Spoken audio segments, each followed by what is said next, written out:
Hello there. Is this working?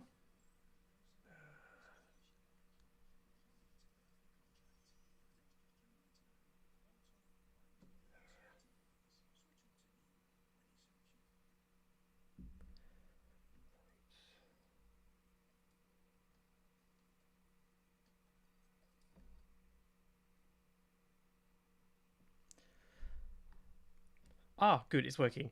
Okay. Yep, people can hear me then, and they got the General Kenobi thing. Right, well, this is a first. A lot of people, actually, yeah. Um, so yeah, my very first live stream, for reached 10,000 subscribers in the space of 4 months, something like that, which is just absolutely crazy, I think. Um, so what we're gonna do for this, if I've set this up correctly, if I press, okay, that didn't do what I thought I wanted it to. Uh,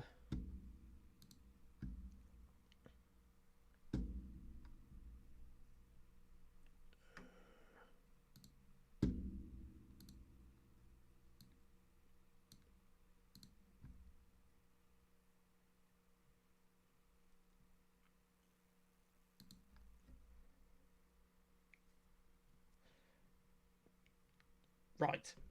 Should be able to see the tier list now. Hopefully. I can't see the chat on my laptop, which is very annoying, so I've got to have my phone next to me so I can see what people are saying. But anyway, so we've got... so today, we are going to try and rank, or do a tier list of all 66 Formula 1 drivers to have raced from 2010 to 2019. Which I've got all here. And so we've got our categories, which I've named as GOAT, Not Bad for a Number 2 Driver, Torpedo, Mid, Spinalla, Pay Driver, and then Cucumber. Just check the chat's working on here.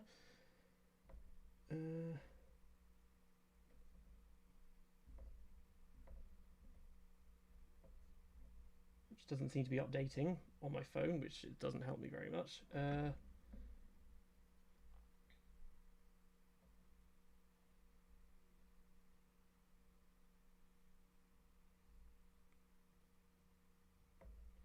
Yeah, sorry about this. Obviously, this is my first time streaming, so it's all just a bit trying to adjust a bit to it and sort out some teething issues. Where's it gone?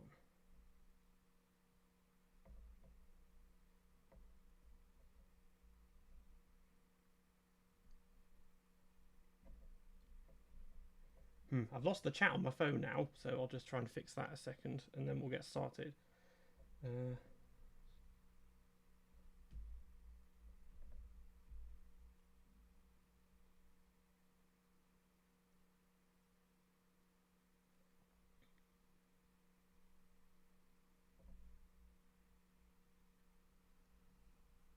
Right, well, I'm just going to get started anyway, and I'll see if the chat catches up. Because otherwise, if I keep switching to YouTube, it's going to mess this up because I'm sharing the screen. I tried to get an overlay for the chat that would show up on the screen, but it didn't seem to want to do it. But anyway, so yeah, so we've got these all 66 drivers here, and it's all based on how they performed only from 2010 to 2019. So it's like the ranking video that I did a year and a half ago now for the 2010 drivers. So we're going alphabetically. So I think, so first of all, we have Alexander Albon. Now, with Albon, bear in mind, this is just 2019 Albon.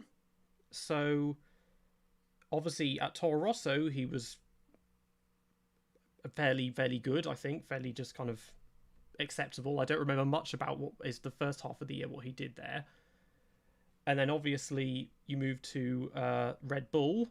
And I think he was better than Gasly did, but still kind of below where he should have been anyway. And obviously he had very noisy helicopter outside. Obviously, he almost got his first podium in Brazil, and then and his first race actually was quite good in Belgium, I thought. So and he had a lot of battles in the very first time in the car. So I'm thinking either Torpedo or Mid is a good one for him.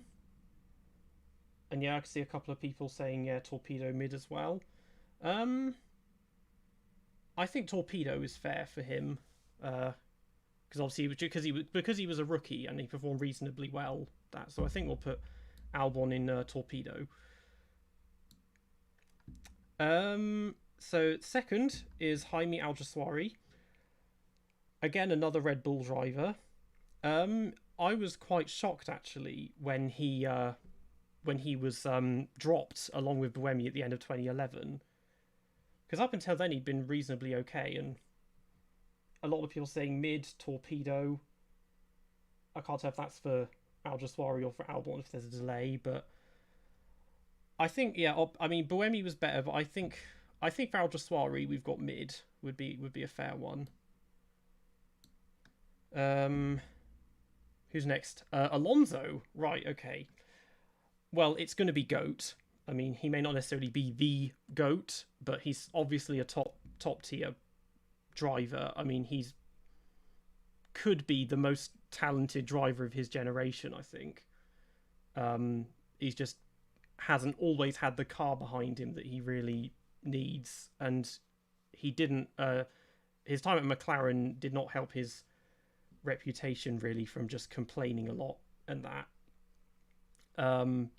But yeah, I think Alonso is an obvious GOAT. I mean, what he did in 2012, yeah, I'm seeing a lot of GOAT everywhere for Alonso. But yeah, 2012 alone is enough for him to be GOAT, I think, for Alonso. So shame my chat. Maybe I'll need to talk a little bit longer about each to let the chat catch up, because I keep thinking I'm one ahead when I see everyone saying GOAT and that. Next up is Rubens Barrichello. So for him, obviously this was right at the tail end of his career. Just 2 years of Williams. He was mostly quite good. I remember him having a lot of fights with Schumacher, which I'm sure he relished. And which I've seen a lot because I'm currently working on the HRT 2011 video, and so I'm watching back all the races from 2011. And there's a lot of good battles in there, I think. But he's obviously at the tail end of his career. But we're seeing what? Torpedo, Mid, number 2, Mid. Yeah, I mean, obviously he did his 2 rookie teammates, Hülkenberg and Maldonado, which he did far better than, basically. Torpedo. Yeah, a lot of Torpedo. I'd say, yeah, I think Torpedo for Barrichello.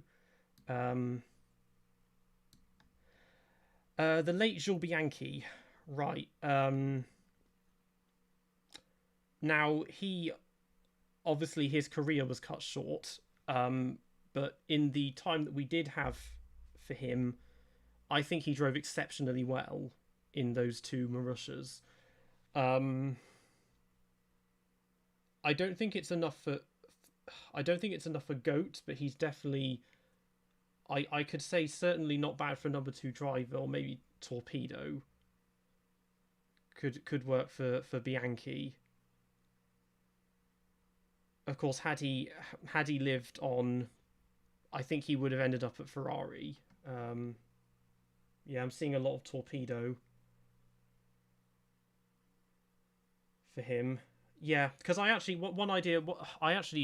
going to look into this actually, is that one idea I've had for videos is like an alternate history type thing, and I was going to try and do a video about if he had never died, and I've got a script for it and I want to put it out, but obviously it would involve doing a lot of like photoshopped images and stuff to make him look like a Ferrari driver. And so I think he could have won a lot of races by now. But yeah, I think we're seeing not bad for number 2, not Torpedo. Yeah, I think Torpedo is good for Bianchi. Right. Valtteri Bottas.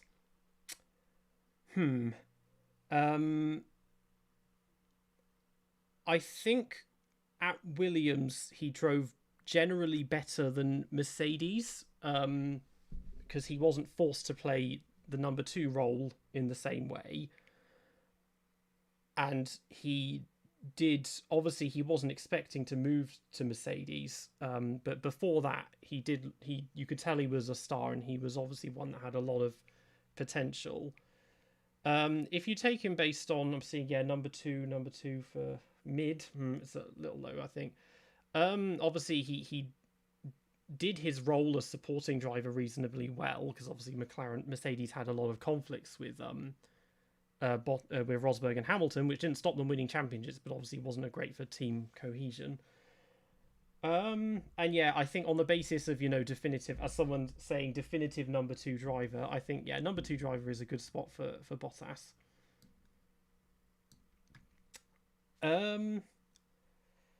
Right, Sébastien Buemi. Now, the one person you can compare him to more than any other is Alguersuari, because they were teammates for 2.5 years. And he generally was the better of the two. I think he was the more consistent point scorer. But Alguersuari had the odd kind of standout bits here and there. Buemi, I think it was a shame he got dropped, but at that time there was quite a density of Red Bull juniors, such as Ricciardo and Vernon Kvyat. But we've seen, obviously, how well he's done in Formula E and in WEC. He's obviously a very talented driver. Mid, what we're seeing, torpedo, mid. I think mid would be a good one for Buemi. I think that's fair enough. Jenson Button, right. I think GOAT. He did have a few stinkers in some races, Button, but when he did win races, he did them all in a very good fashion. Especially, obviously, Canada 2011 was, and the final race in Brazil. Yeah, I'm seeing a mixture already of GOAT and number 2 for him. GOAT, number 2. Yeah, I think obviously when it comes to McLaren in the Honda years, it'll give him the benefit of the doubt because that was such a bad car.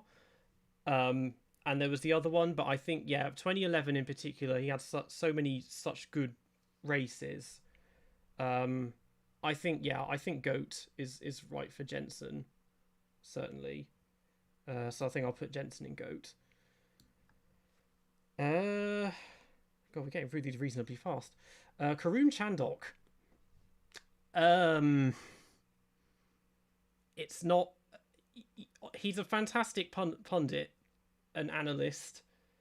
But as a driver, he drove for HRT and Lotus, but even so, wasn't really didn't drive particularly well compared to Bruno Senna, and his one drive for Lotus was pretty bad. I'm seeing a lot of cucumbers. I think for him, I think cucumber is although a couple of saying pay driver. I don't know. I think he was routinely outqualified and outraced by Senna. So, and Lotus, aside from the one race he did where he spun a few times, he did crash the car a few times when he did practice for them. So I think for Karun Chandhok, it's going to be cucumber. Right, Max Chilton next. Okay, so another backmarker driver. Raced against Bianchi, and was completely outclassed by him on speed. But what he did have was reliability, and he kept out of trouble because obviously he spent he finished every race in his debut season, which I think he's the only person to have done that still. And And I don't remember him getting involved in any big accidents either, other than... Well, there was Monaco 2013 with Maldonado, but I think that was probably more on Maldonado. And I think I remember from when I did the 2013 video, I think he crashed on his own at Monza in either 2013 or 2014. But other than that, he was just a bit slow, but stayed out of trouble. On that basis, yeah, I'm seeing pay driver Spinella. Not sure about... Don't know about Spinella. I think he was slow, but he wasn't reckless. So I think on that basis, Chilton could go in pay driver. And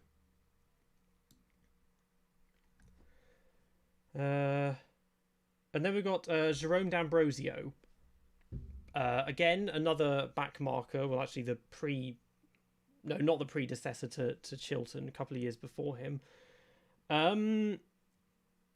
My instinct is saying Cucumber because I'm at the moment doing the HRT 2011 video research. He factors into that quite a lot because in 2011 he spent more time looking backwards at HRT behind him rather than looking at Glock and the Lotuses in front. And he had that famous spin in the pit lane in Hungary. Pay driver.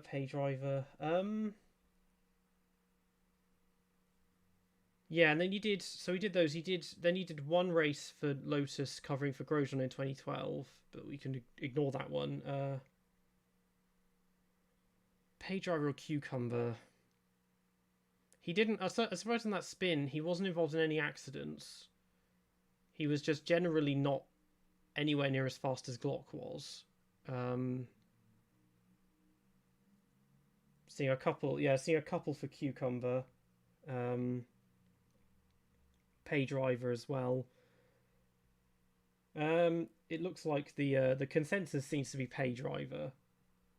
So I think pay cumber. That was a nice one. I should have put a middle category. Yeah. I'm seeing a lot of pay driver, so I think pay driver is a good category for D'Ambrosio.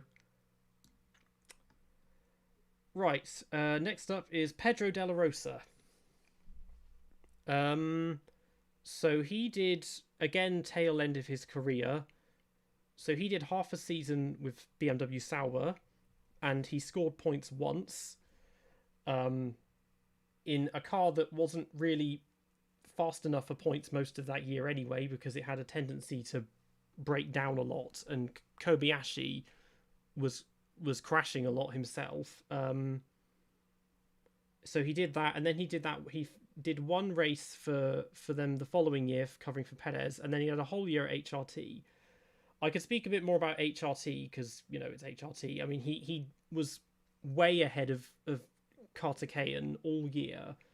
I think he beat him in every race they both finished, and he only got out qualified 3 times, and a couple of times once he beat Glock in a race, and a few times he out qualified the Marussias as well.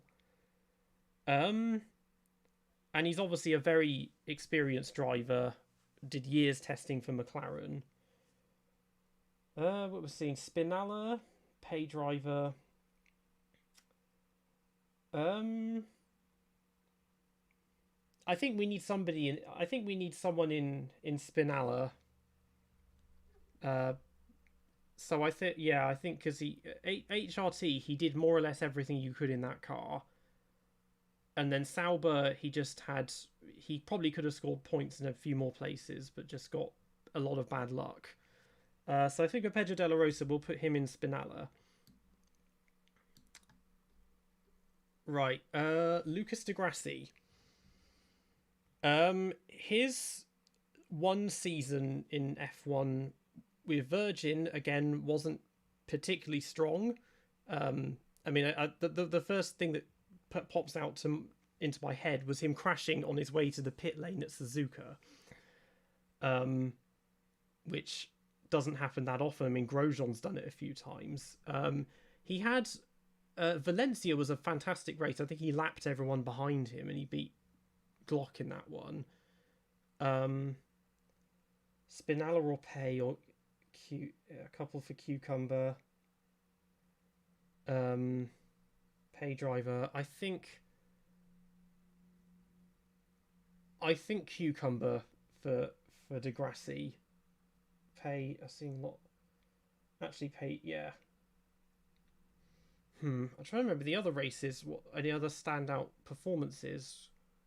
The main one was Valencia. That was and the main low point. Obviously, he did crash actually in Korea, and he almost took out Yamamoto at the same time.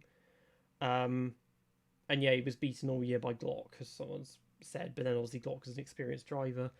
Oh, pay driver or Cucumber. I'm seeing more pay driver than Cucumber in the chat. So I think if we go democratically, then I think pay driver for Lucas di Grassi. Right. Paul di Resta. He did seem to think a lot of himself. He had some interesting race strategies, though. I think he fancied himself a bit of a tyre whisperer. He had a tendency to run extremely long stints, not trying to pass anyone, to save tyres and then try and attack them near the end, which is something that Perez and Kobayashi perfected.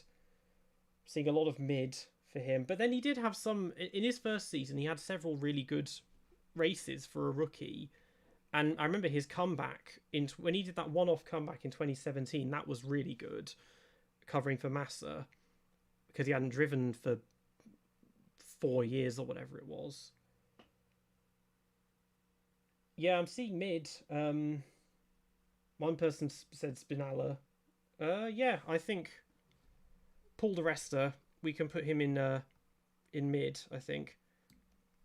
Somebody put him on a suggestion for when I do the next iceberg video, and it'll come to me in a second. It was a pun on his name, and I need to look into what they were talking about because it sounds interesting.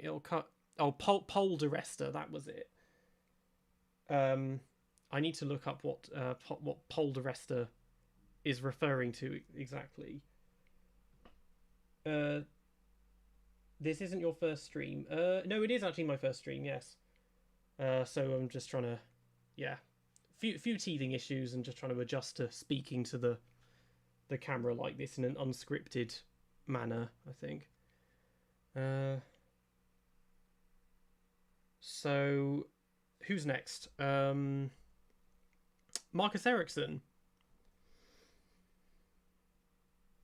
Again, my instinct is saying mid at first because he was kind of okay in there. I think his career lasted probably longer than it should have. His final year, he did reasonably well against Leclerc, even though he was the more experienced driver. And Caterham, I think he was okay. There is the controversy around everything that Nasr said about Longbow Finance coming in and trying to and basically trying to shaft him in favour of Ericsson. I'm trying to remember the details because it was in a Brazilian magazine or interview. I can't remember if they were actually sabotaging his car, if they were just giving upgrades to Ericsson first, even though Nasr was faster than him. Saying got demolished by Leclerc, pay driver Spinella mid, pay driver. I'm trying to remember some of the really particularly good or particularly bad races for him. He had a couple of massive crashes. I remember Hungary 2014 was one of them, and then there was during practice Monza 2018 again. I think there was another one somewhere in there. I don't think he scored 2016. I think that was the year he didn't score any points, and it was Nasr was the one that actually saved the team from being beaten by Manor, but then he got dropped. Seeing pay driver Spinella mid.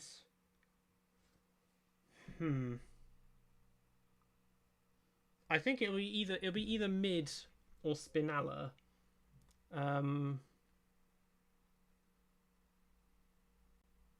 Made a fatal error every weekend. Bahrain and Germany 2018 were good. I'm trying to remember those. I can't remember those races, but I'm guessing he would have scored points in those.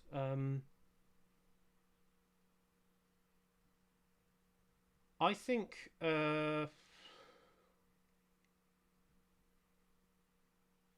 didn't score in 2017. Yeah, I suppose he didn't. That was Pascal Wehrlein was his teammate that year, and they were right at the bottom.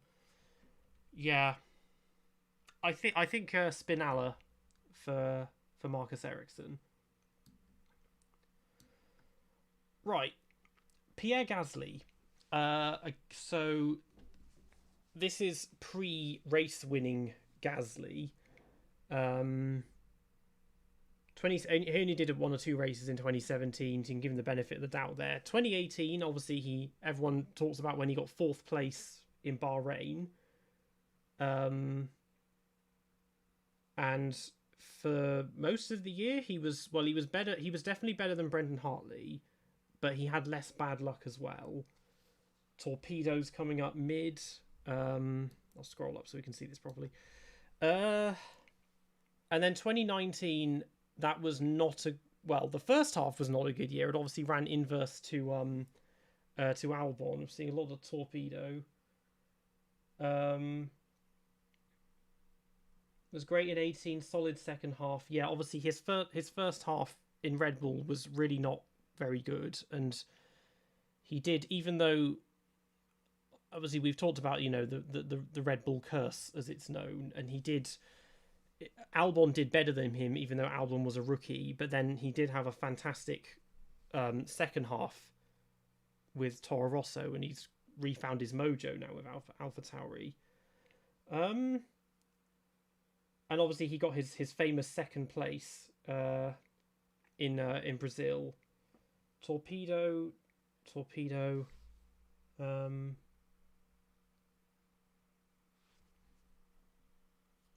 Yeah, I think Torpedo, if we were including the last couple of years, he'd probably go in the not bad for a number 2 driver category. But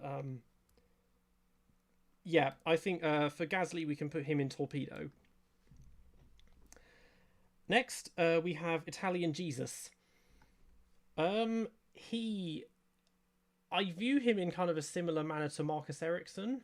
Obviously drove for the same team and just kind of were mostly average. For him, obviously, this is only including those couple of races he did in 2017 where he crashed in both of them and obviously wasn't.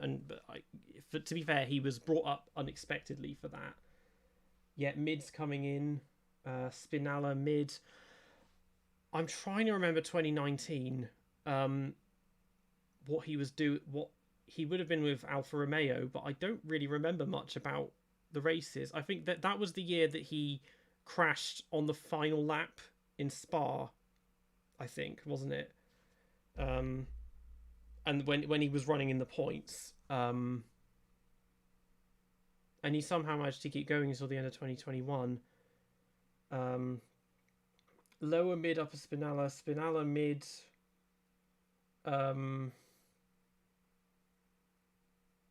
I think, yeah.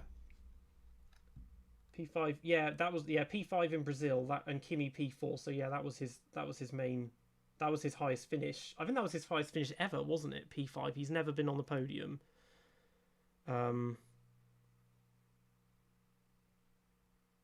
P5 in Brazil was decent. 14 points in 2019. Right. That's not bad for an Alpha. Although I think Kimi had close to 50 or something in 2019. Spinella, pay driver, mid. I've mostly seen mid, so I think he led a lap in... Yes, I remember that now. He led a lap in Singapore. Yeah, I think mid is fair enough for Giovinazzi. How many have we done so far? 2, 3, 7, 11, 17. Okay, so we've got about a quarter of the way through. Right. Okay, so next up we have Timo Glock. I feel bad for him when moving to Virgin, because he just wasted his career, really, similar to Kovalainen, because Kovalainen showed actually he was just how good he was. It's just a shame he was driving a Lotus and a Caterham. And if, again with Glock, I mean, he reneged out of his contract early because he was just bored, I think, because he was running alone all the time. Because he was faster than all of his teammates. And he couldn't, but he was struggling to keep up with, is that Glock? Yes. It is Glock. Oh my goodness me. But he was he did what he could. I mean, there were races where he was able to keep up with Caterham and beat them. And in particular, Singapore 2012, he got, when he finished in 12th place and provisionally took 10th from Caterham in the Constructors' Championship, only for Charles Pic to hand it back to them at the final race for the team he signed to race for the following year. That's interesting. Low, high, mid, high, Spinella, mid. If we ignore machinery, he was mid. Yeah, if we were including his time at Toyota, I would have put him probably in Torpedo. He did drive Spinella between Spinella and mid. I think if you look at his results at a glance, you would say Spinella, but based on how well he was driving, it would be mid. I'm trying to remember if he had any big accidents or really bad races. I remember Valencia 2010. He swiped across Senna and broke his front wing off. Or gave himself a puncture. It was something like that. That was one thing that comes to mind. Yeah, other than that, he was racing by himself, just in between the Lotuses and then his teammate. Yeah, I'm seeing a lot of mid. I think mid is fair enough. I think when I ranked this a year and a half ago, I think he was somewhere in the 40s on that. Right, okay.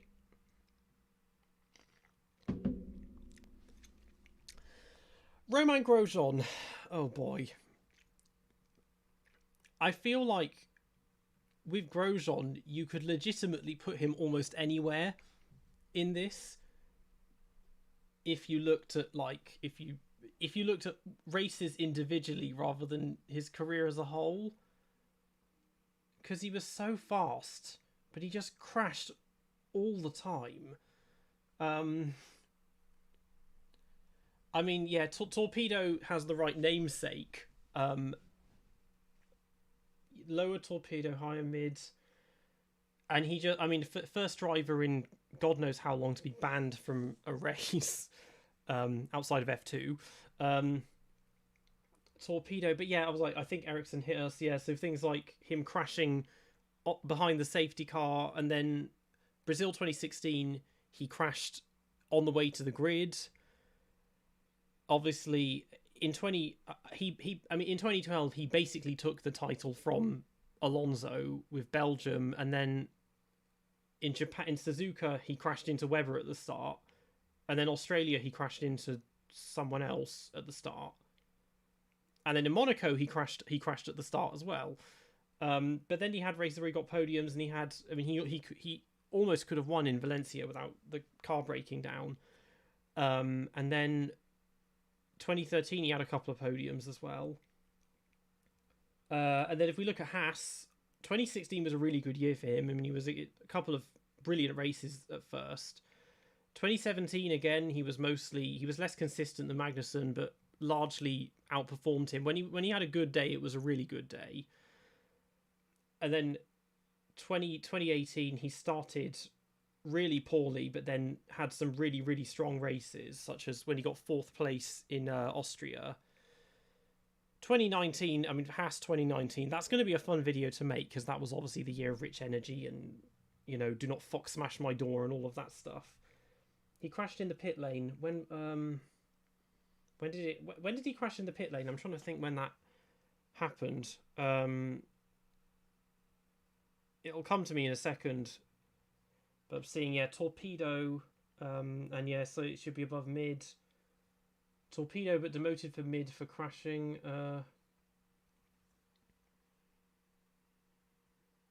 Grosjean, Torpedo. 17th to 3rd at India. I don't remember that, but that's most people remember Vettel winning the championship that race. But yeah, that's sounds good. Silverstone FP1 2019. Okay, so that would. Oh yes, yeah, I remember now. He crashed on the pit exit. Yes. Okay. I did hope the chat would catch up faster because I say something and people respond to me. It comes up about 2 minutes, like a minute and a half later. But oh well.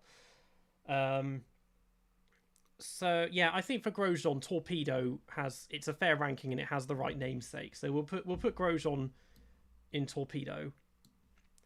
Next up, Esteban Gutierrez. So he did Sauber in 2013. And that was he got fastest lap in Spain, I think, and then he scored points in Suzuka. Other than that, he was just slow. I mean, it wasn't their best car, but Hülkenberg was running rings around him. Spinella, Pay driver. Pay, Spinella. Yeah, for him, and then Haas. I mean, he had a bit of bad luck, but then he never quite was out. He didn't score any points, in 2016. Cucumber, I don't know about cucumbers. Pay driver. He had bad luck, but then a few times he just finished 11th, and he made a few errors. Yeah, I'm seeing mostly Pay driver, so I think for him we'll put Pay driver for Gutierrez. Right, Lewis Hamilton. Well, it's GOAT. I mean, that goes without saying. I don't think that needs a huge amount of discussion, to be honest. I mean, when you win six championships in a decade, and probably almost half the races. I think he's won more than half the races in the hybrid era or something ridiculous like that. It's just it's There's no case for putting him any lower than GOAT, even if you factored in some of the dodgy races he had in 2011 and that. So yeah, he's an obvious GOAT. I mean, I ranked him as number one when I did a proper ranking for this. So yeah. Okay, Brendon Hartley. I feel bad for him because I was surprised when he got that seat, because I remember him being a test driver for Red Bull back in literally 2009, back when he had that awful haircut. But he had almost every weekend he was involved in accidents that weren't his fault, or he had some kind of penalty or some kind of reliability problem. And so he never really got a proper go at it. And he's obviously a fantastic driver, and he's very good in WEC. I mean, there was commentary, actually. People were looking on the onboards. The racing lines he was taking on some tracks were the kind of ones you would do in, like, prototypes rather than single-seaters. We're seeing Pay driver mid, Spinella, in between Spinella and Pay. Spinella very unlucky, yeah. He was very unlucky. I mean, as a Formula One driver, not the best, but as a racing driver in general, he's very good. Who are we tiering? Brendon Hartley. So for Spinella, Pay driver, Spinella.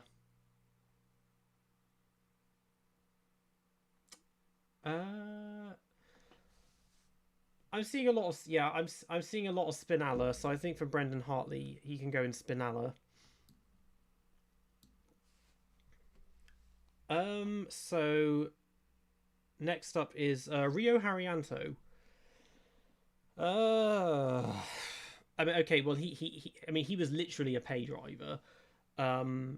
He had GP2, GP3. I don't remember him having particularly good results in those before he joined Manor.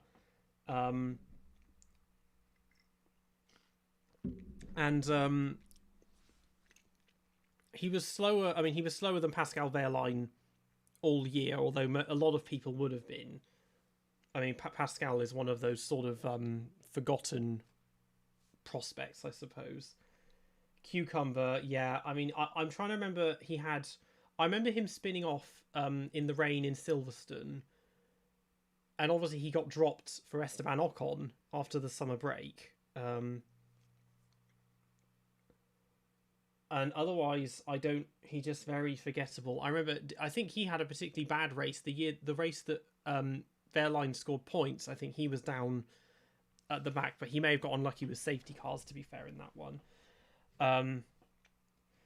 So yeah, apologies to any Indonesians watching, but I think for Rio Haryanto, it's Cucumber. Okay, Nick Heidfeld. So again, right at the tail end of his career. So he did the second half of BMW. He did the second half of 2010 with BMW Sauber, and he was. I think he scored a couple of points, maybe, but otherwise Kobayashi was just running rings around him. And then 2011, he was with Lotus Renault, and he was certainly better. They started really strongly because they got podiums in the first two races. Because their car had those famous forward-facing exhausts, which was their own attempt at trying to do exhaust-blown diffuser or a new take on it. The problem they had was that in low-speed corners, the downforce just went out the window. So they had races like Singapore, where I think Petrov actually got beaten by one of the Lotuses or one of the Virgins in that race. So what we got here? Mid-pedo, that's okay. Torpedo or mid-torpedo. I think for Heidfeld, he wasn't at his best. I mean, obviously most of his career was the decade before, where he achieved what he finished. I think he has the most podiums without a win. He finished second 8 times, I think, but something ridiculous like that. So I'm seeing a mixture of mid, torpedo, and Spinella. Only reason Haryanto was in F1 because of Pertamina. When they stopped paying, you saw how fast they kicked him out. Yeah, that sounds about right. He was a pay driver. Mid torpedo. I think, yeah, if this was the 2000s, he'd be in not bad for a number 2 driver. Torpedo mid. Yeah, I think for Heidfeld, he's going to go in mid. Right. Mr. Super Sub, Nico Hülkenberg. Could you cover Spirit? I certainly can. I can add them to my list of backmarker teams to do videos for, certainly. Right. Nico Hülkenberg. At this point, I feel like the only legitimate excuse that he has for never scoring any podiums is the fact that Mercedes exist. It just, yeah. Because it just never quite happened, even though it could have. I mean, he had, okay, so standout performances, obviously his first pole position in Brazil. I remember I was just screaming at the top of my lungs when he got pole. I could not believe it. 2012, he almost could have won in Brazil, and then he crashed into Lewis. So that was one of his biggest wasted opportunities, I think, to get a podium or even a win. And then most of the other times, it was either the car broke down or he got caught out by bad safety cars.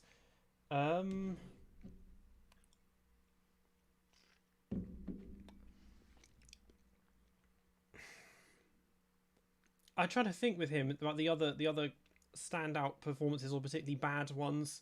There was, of course, Belgium 2019 when he locked up and yeeted into Alonso. We got Torpedo. Oh wow, you have a face. Nice. 2019 Germany. Oh yeah, that was the one where he went off on that sort of skiing rink they had at the bottom of the track, and he was on course for, I think he was running in second at the time or something. That was a big, that was a big one. That was a big mistake. I mean, they're not being counted, but when he has subbed, he's done so well. Like when he came back in 2020 a couple of times. P4 Belgium 2015. Yep, not bad for a number 2 driver. Yeah, I think I think Torpedo is fair enough for Hülkenberg. Right, Narain Karthikeyan, my absolute goat. I could go on for forever about him, but I think we know where this is. I think we know what one this is going to be. He just... I supported him when he was racing because he was the slowest driver and because everyone loves a back marker. But he just never... He almost never outqualified, well, anyone. And I don't remember him... He beat Ricciardo at the Indian Grand Prix in 2011. And in Malaysia 2012, he would have beaten De La Rosa if he hadn't given Vettel the puncture and got the penalty. But other than that, he did finish... He finished last in almost every race, basically. And, you know, several times he got penalised. He got accused of blocking drivers in qualifying and when being lapped as well. And yeah, and obviously his namesake obviously is Cucumber, so I think, yeah, Narain is goes in Cucumber.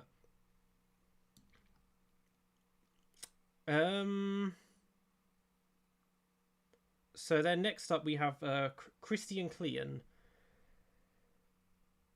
This is a little tricky because he only did 3 races. Because obviously his main career was with Red Bull and Jaguar in the mid 2000s. Where for a rookie he was okay, but obviously if we switch forward to that, he just filled in. I don't even remember how he got that. He had a sponsorship deal with some kind of Austrian beverage company, I think it was, if I remember correctly from the video I did on it. But as he only did 3 races, we can summarise his career very easily. So, Singapore, he outqualified Senna, and then he had a gearbox failure, even though he was running ahead in the race. He had in Brazil, he had some kind of breakdown on the way to the grid, and so then he started the race 5 laps down. And then Abu Dhabi, he was having problems with the brakes all weekend, and he was outqualified by Senna and finished behind him. So he never crashed, and he was reasonably on the pace. He was certainly faster than Karthikeyan and not Karthikeyan. He was certainly faster than Chandhok and Yamamoto. I don't think I can put him any higher than Spinella, really. I think a few Cucumber mid pay.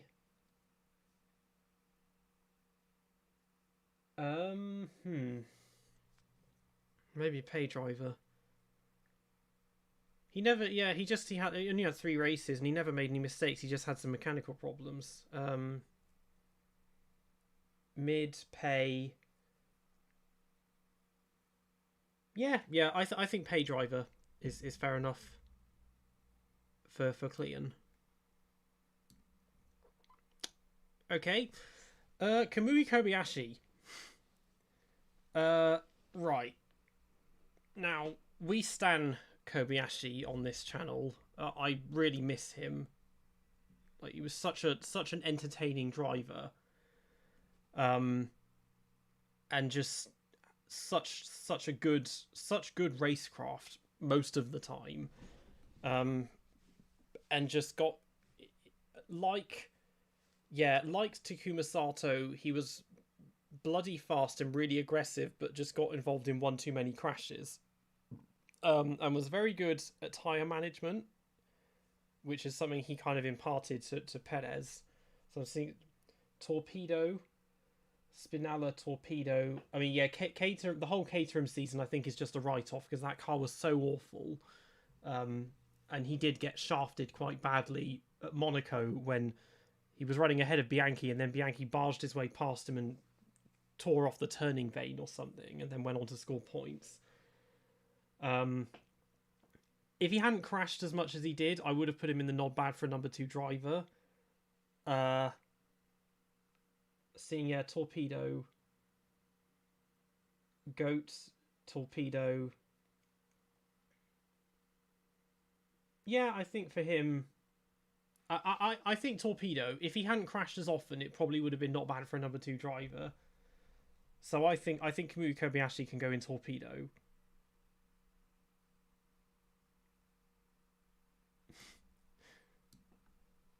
Hi Peter, I'm watching live with my 2 F1 crazy toddlers. I've got one Red Bull fan and one Ferrari fan. They just say someone ends up upset every Sunday. Yep.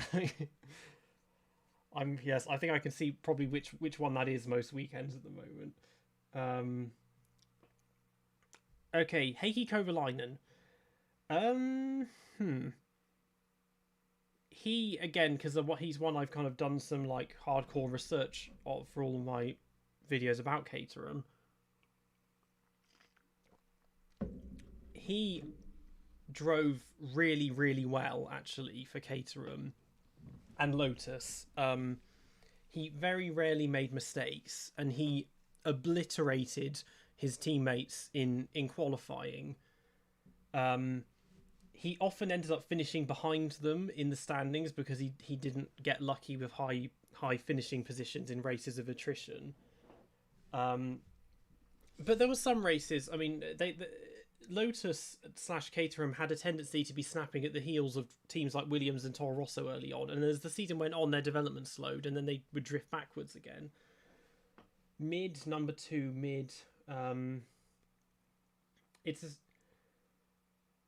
our defense against Button 2012. Yeah, I remember that. He got up to like 11th or 12th when he was holding him off for ages. But it was just never fast enough to score points. But that's mostly the car. I mean, I think he put the maximum in. I mean, he had a couple of dodgy races, like Spain 2011, he crashed on his own. And then obviously Valencia 2010, he famously crashed. He famously got rear-ended by Webber.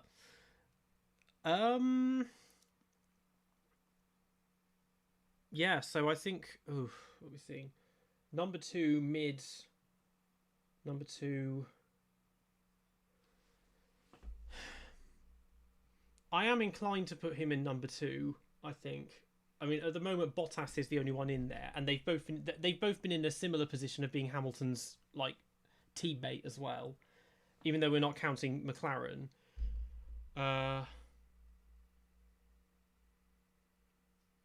Yeah, I think we can be generous and put Kovalainen in the number 2 category. I think. So yeah. Right, who's next? Robert Kubica.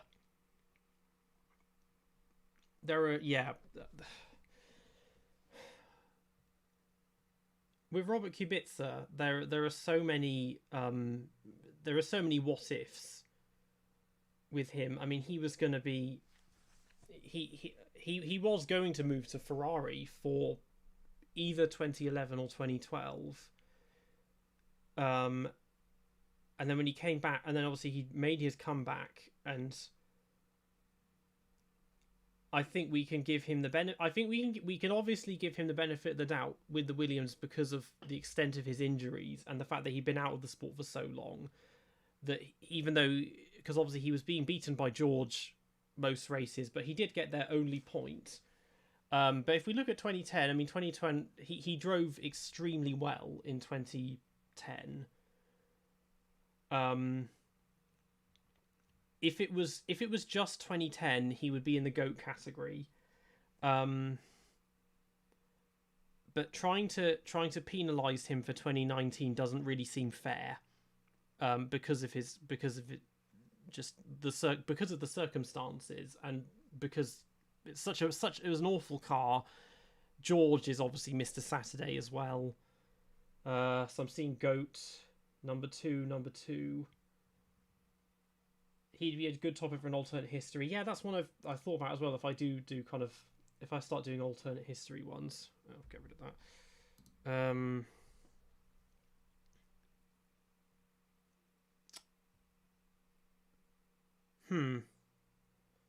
GOAT, Torpedo number 2, if not Williams. I'm seeing number 2, but yeah, this thing you could say, if you could look at it two ways with him, because you could say GOAT for just coming back and racing again, but then you could also say because it wasn't such a good year that counts as number 2.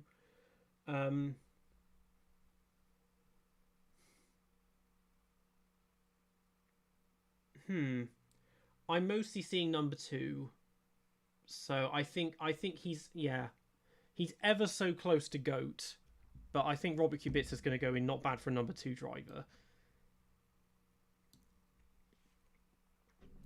Right.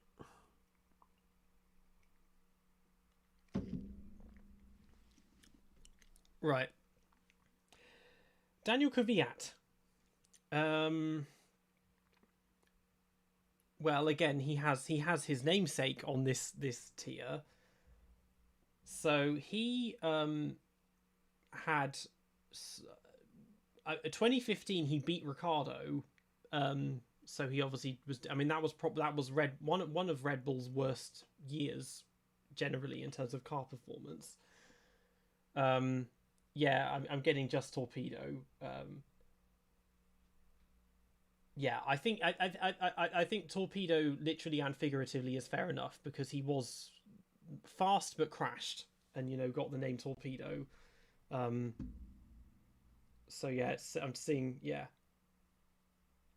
So yeah, we can put Kvyat in Torpedo, I think. Okay. So next we have Charles Leclerc. So this is, so 2018 and 2019 Leclerc.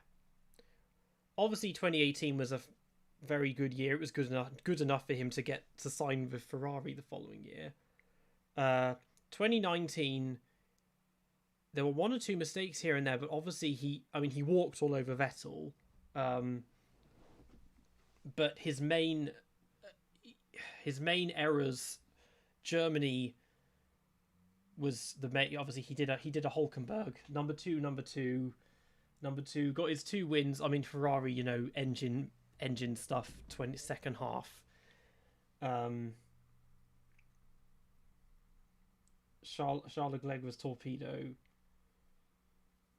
Yeah, I think number 2. He'd even. I mean, there is if you were including the last few years, there's a case to be made for GOAT, but I'm seeing a lot of number 2 in the chat, so I think number 2 works for Leclerc, so I'll put him there.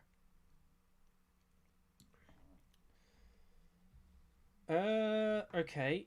Vitantonio Liuzzi. So he was one of the original Red Bull drivers, and then he took Giancarlo Fisichella's seat at Force India towards the tail end of 2009, and then he stayed with them in 2010. Scored some points, was in a few accidents. He was outscored by Adrian Sutil. And then 2011, he went to HRT, and as I know from researching it, he basically Karthikeyan was there for money and Liuzzi was there for experience. So he was able to keep up with Virgin in both qualifying and the races. Of course, the most infamous moment is Monza, although I don't think that's his fault if you look at the replays, because he had an amazing start and had to get around a few drivers and then got pushed out onto the grass, although he did for the briefest of moments gave HRT one of their highest ever track positions before he slammed into Rosberg and Petrov. So we're seeing Pay, Spinella.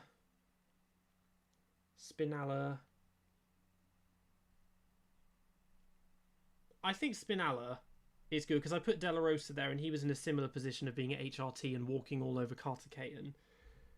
And again, probably similar level of performance when he was at Force India in 2010. So I think you could broadly compare him to De La Rosa. So I think we'll put Liuzzi in Spinella for me. Okay. André Lotterer. With him, I obviously, it was a little controversial in the ranking video because I put him last, not necessarily because he was a bad, but because his career lasted for literally less than 2 laps. He got brought in. He'd done 2002. He did a test with Jaguar when he was like 17 or 18 years old or something. How many drivers have we got to go through? We're about halfway there, so I think roughly we've done about, how many have we done? 7, 15, 21, 25, 31, 54. We're just over halfway. We've done 34 drivers. Yeah, Lotterer, it's tricky because I think it was unfair of me to rank him at the bottom when I did the ranking video, because it was his first time and he outqualified Ericsson by over a second. I think it was wet as well, and then on the second lap he just hits a bump, and the engine dies, and then he decided not to come back because he was like, yeah, this is not, I don't want to drive for Caterham. Yeah, I think I won't put him any lower than mid. But yeah, it's just the lack of data. It's like trying to it's like trying to do. I had this issue with Marcus Winkelhock, to have such an insane sole race, but it's only one race that you can talk about.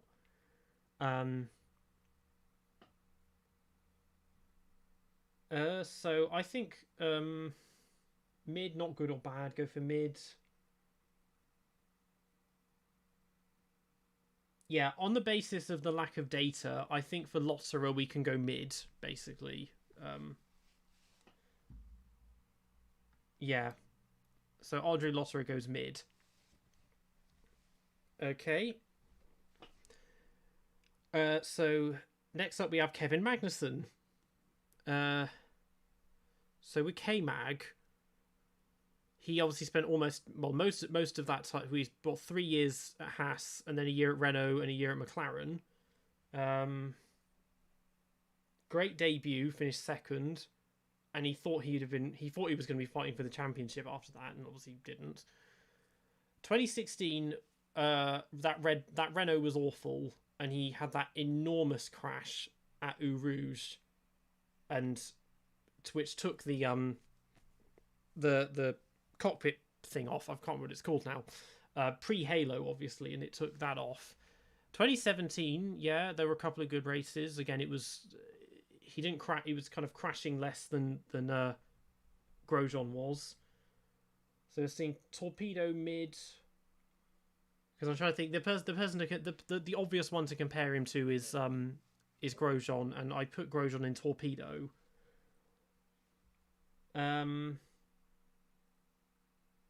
That's Radion. Yeah, it was Radion, wasn't it? Not Eau Rouge where he crashed. Well, Grosjean's in Torpedo, and Magnussen was kind of broadly similar and had less extremes. Like, his bad races weren't as bad, but then his good races weren't as good. Mid Torpedo. Yeah, I think Torpedo is a good one for Kevin Magnussen.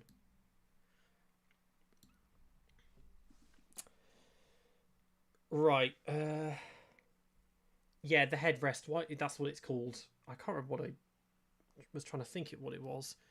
Yeah, obviously it came off in the crash. But I think they're fastened in. It looks like they're almost fastened in with something now. Yeah. Anyway, next up, Pastor Maldonado.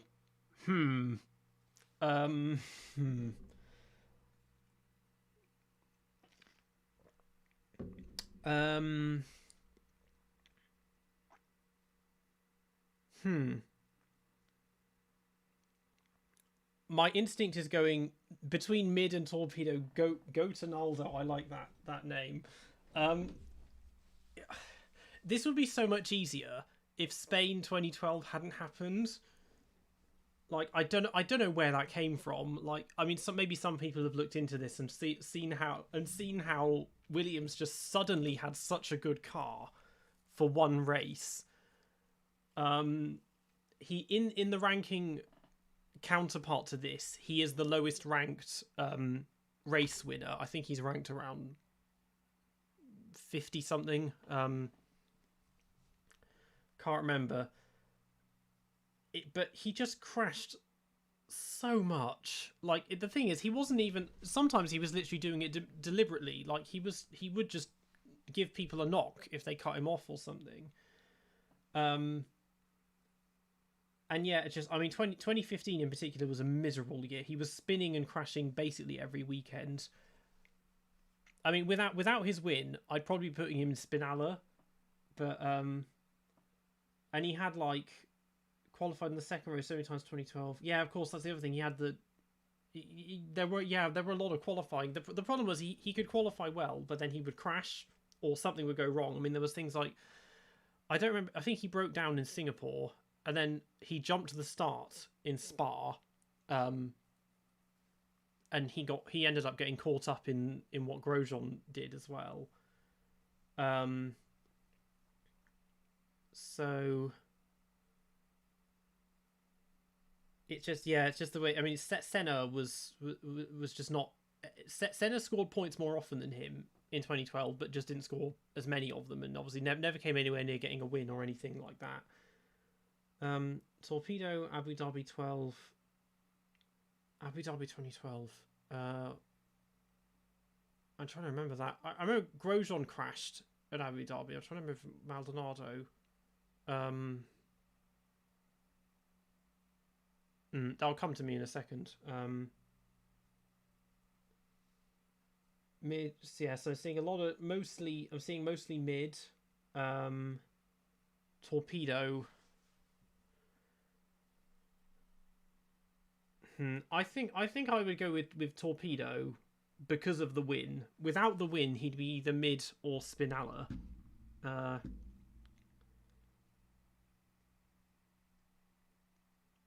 So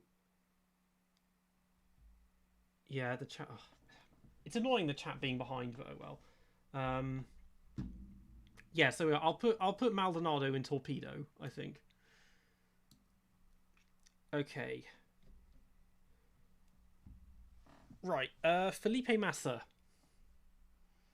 So, fifth in Abu Dhabi. Right, okay, that's what it was. It wasn't, yeah. That's quite a good result, actually, for, yeah. It was it. Okay. Felipe Massa. So, this is post-Hungary 2009 Felipe Massa, who isn't quite the same. It just wasn't anywhere near as fast as he was before. Ferrari just wasn't anywhere. Yeah, number two. Williams, he definitely drove better, and there were a couple of races where they got pole positions and they were running at the front, and because they had a Mercedes engine, so that made them amazing in the straight line. Yeah, so I think for him, and again, Bottas is number two, and they were racing together. So yeah, if you were including like pre-2009 as well, he'd almost be in GOAT. So I think for Massa, he can go in not bad for a number two driver.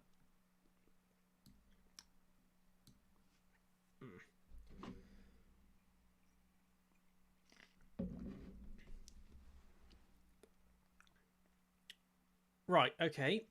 So next up we have Roberto Merhi.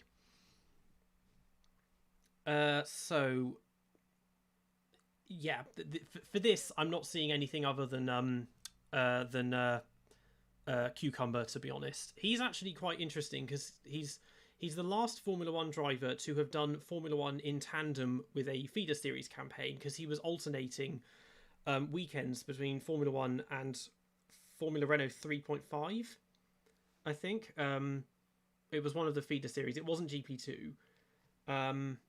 But yeah, 2015 was just a complete write-off for Manor Marussia because they were using last year's car. And it was so off the pace, and there was nobody to fight against, and And his career's weird because he just went back to F2, having done F1 7 years ago. Like he's doing his career in reverse. Really, it's weird. And yeah, he raced in he raced in F2, and he would have got that podium in Austria, and then he got the penalty that took it away. And then I think because of the disqualification for Vasseur, he would have then won it if he hadn't got that penalty or something. But yeah, he was extremely slow.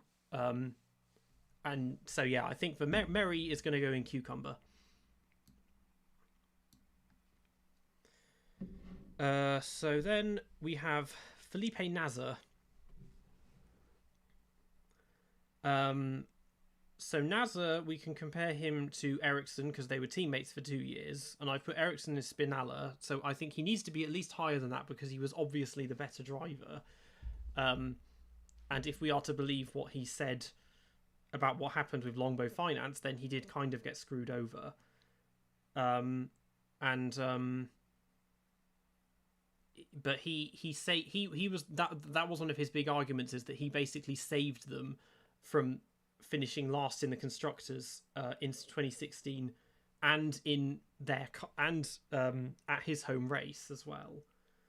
So we've got mid, Spinella mid, Torpedoes. It will be at least mid. It will be at least mid, because he was obviously better than Ericsson. I don't know so much Torpedo. I remember his first race was Austria 2015. He finished 5th, I think.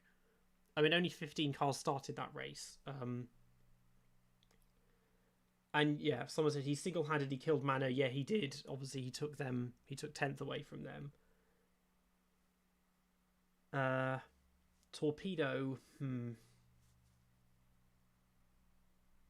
because yeah, I think for him, 8th in his first race. Someone saying it was either 8th or 5th or maybe 6th. It was something very good for a debut race. And P5, yeah, I thought so.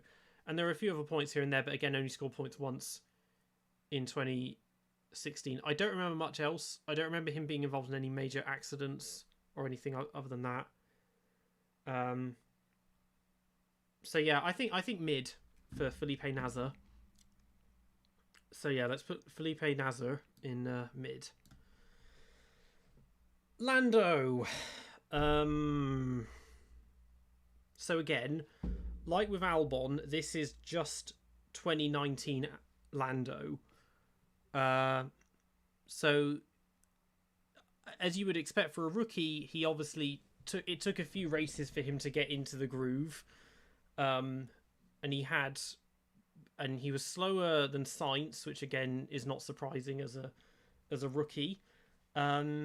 He had Spa 2015. Obviously, he came very close to finishing 5th, but then the car was broken. God, what else did he do in 2019? There were more points. He was outraced by Sainz. So what we're seeing, Torpedo, mid to Torpedo. If he was, if we included everything that's happened up until now, I think he'd probably be not bad for a number 2 driver. Potential, no, he wouldn't be GOAT. Certainly not with Russia. So we're seeing Torpedo mid. And yeah, quite far off. I've put Albon in Torpedo. And he was a rookie at the same time. I think Torpedo is fair enough. For Lando, my mind is blanking on Lando 2019 other than it's broken. Like, I can't think of anything else from that year. So yeah, I think Torpedo for Lando Norris, or 2019 Lando Norris. Okay, so now it's Esteban Ocon.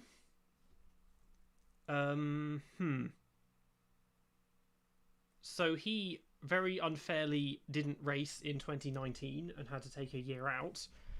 2016, he replaced He replaced Rio Haryanto, and then with that into 2017 alone was an amazing year for him. He scored points in literally all but one race, and he finished nearly every race that year. Did Ocon? Was it? I think it was that year. It was either that year or it was the year after, where Brazil he got taken out by somebody, and that ended his finishing streak. But then he also was doing 2018. There were a lot of accidents going on between him and Perez. I remember obviously that the start of Azerbaijan he got taken out. He crashed into Raikkonen and ended up in the wall. 2017 he collided with Perez at Baku, and then they did again at Spa on the run down to Eau Rouge. Torpedo mid 2018, yeah, obviously crashes into Max.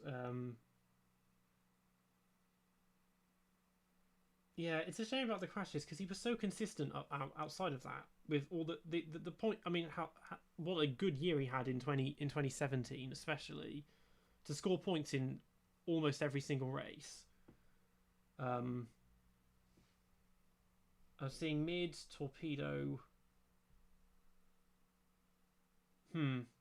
I think torpedo is a good one for Ocon. That one's starting to get quite condensed, I think. Is it going to allow me? Oh, it does. It does allow more. That's good.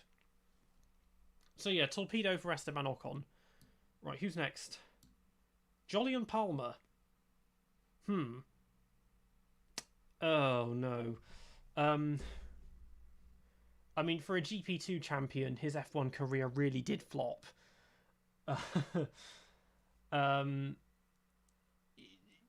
He scored, yeah. It was 2016, 2017. 2017, he scored points in Singapore, and those are the only points of his career, I think. 2016, few crashes, so slow. What we're seeing, Cucumber, Pay Driver, Spinella. I'm seeing a lot of Karma. I'm not sure what the reference is with that. Someone's going to need to fill me in on what the Karma thing means. Cucumber to Pay Driver. I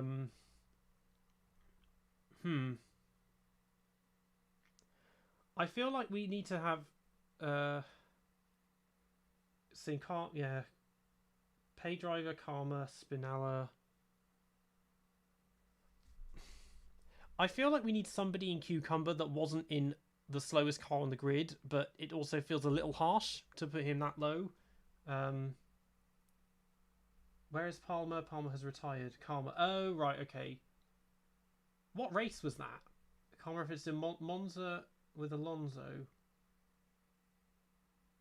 Oh, cut the chicane. Right, okay. Yep, that sounds like an Alonso thing to say on the radio.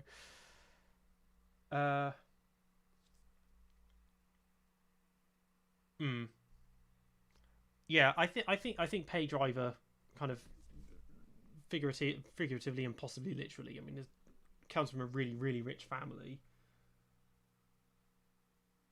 So yeah, I think we can put Jolyon Palmer in Pay Driver. Yeah.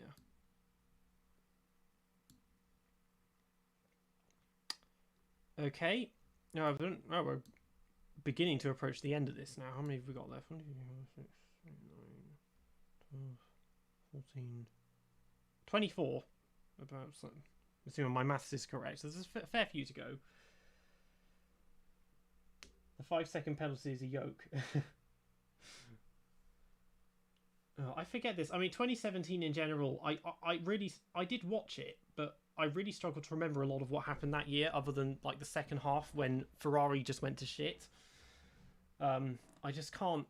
Yeah, I can remember 2018 like the back of my hand, but I really struggle to remember most of what happened in 2017.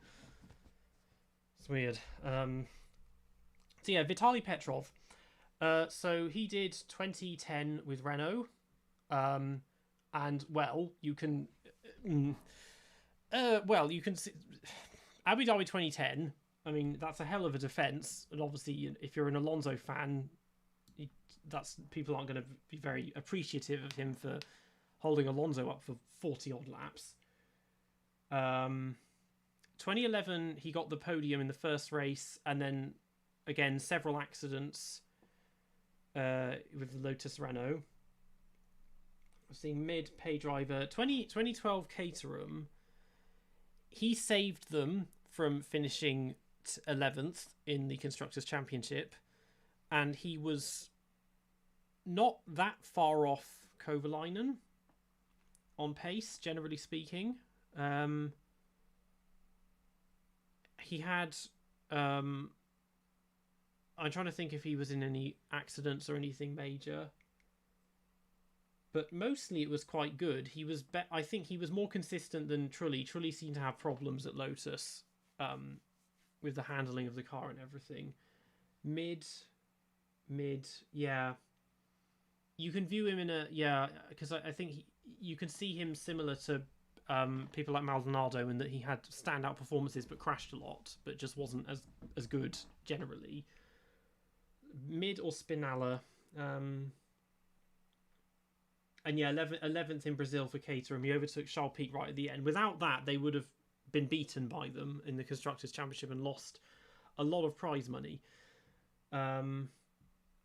But he was being used... I think he was being used as a pay driver in 2012 because he was out of a drive, and then Trulli just abruptly decided to retire, so they got him in. And yeah, got eaten alive by Kubica. Yeah, he did. It'll be either Mid or Spinella. I think for Petrov, again, it's in my mind because of watching the 2011 races, is that he was in a lot of collisions. So I think Vitaly Petrov can go in Spinella.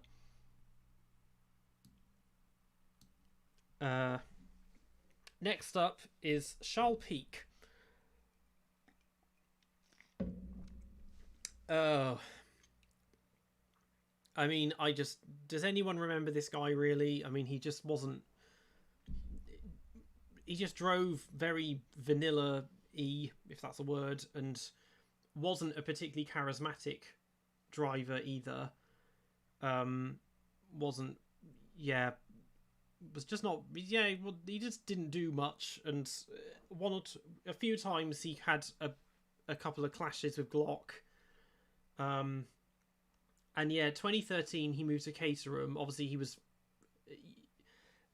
Brazil, when he it looks like he almost handed them 10th place, and Marussia were furious with him because that was his last race for them, and he was moving to their rivals and just gave them 10th place.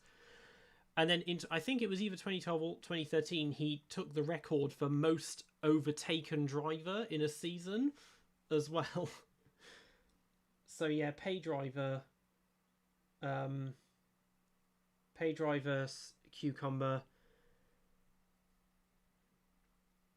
And yeah, he wasn't like as bad as he could have been, but then he just didn't really do anything. So I think for Charles Pic, we could put him in pay driver. What was saying?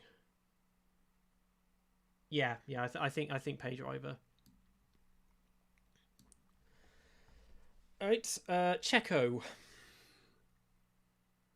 Now Checo obviously spent most of his... Well, we can compare him to his three teammates being Kobayashi, Hülkenberg, and Ocon, who were all in Torpedo.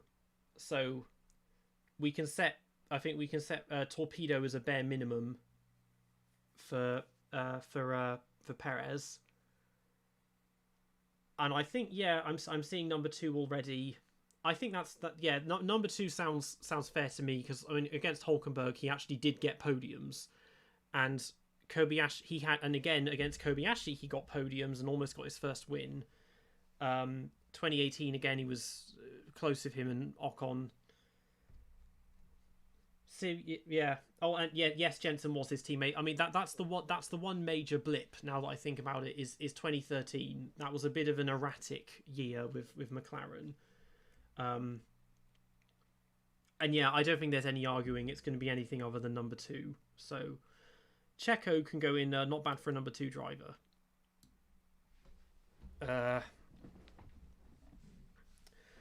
Right, So next up we have the Honey Badger.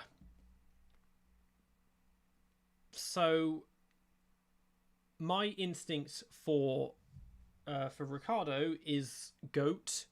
It's either going to be GOAT or number 2. Because we can ignore McLaren Ricciardo because that's not the 2010s. 2011 HRT, did what he could. 2012, 2013 Toro Rosso, he got beaten by Verne one of those years, but obviously he'd done enough to go to Red Bull. Then he beats Vettel, 4-time champion. I mean, hello, go, yeah. And then and then got beaten by Kvyat, but then he had Verstappen, and 2018 was the turning point, obviously, when he decided to leave and go to Renault. But even at Renault, he drove pretty well considering what the car was like. But his race wins. He's one of the best race winners, I suppose, because every race that he's won, he's had to really work for it because he hasn't had the fastest car, or he's had to climb, but he hasn't won it. The only time he won from pole, I think, is Monaco, and even then the engine was flaming, so he didn't, strictly speaking, have the fastest car, but because it's Monaco. So I'm seeing a mixture of GOAT and number 2.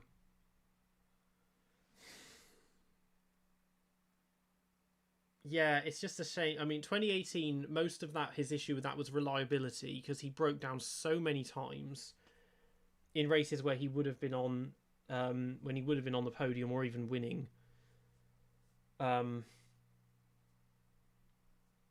Let's see. Yeah, 8 hydraulic retirements. Number 2. I'm seeing a mixture of number 2 for Danny Rick and GOAT.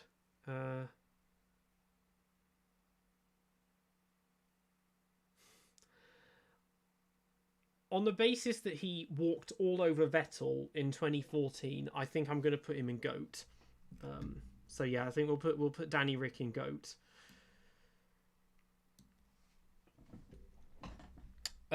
Kimi. So for Kimi,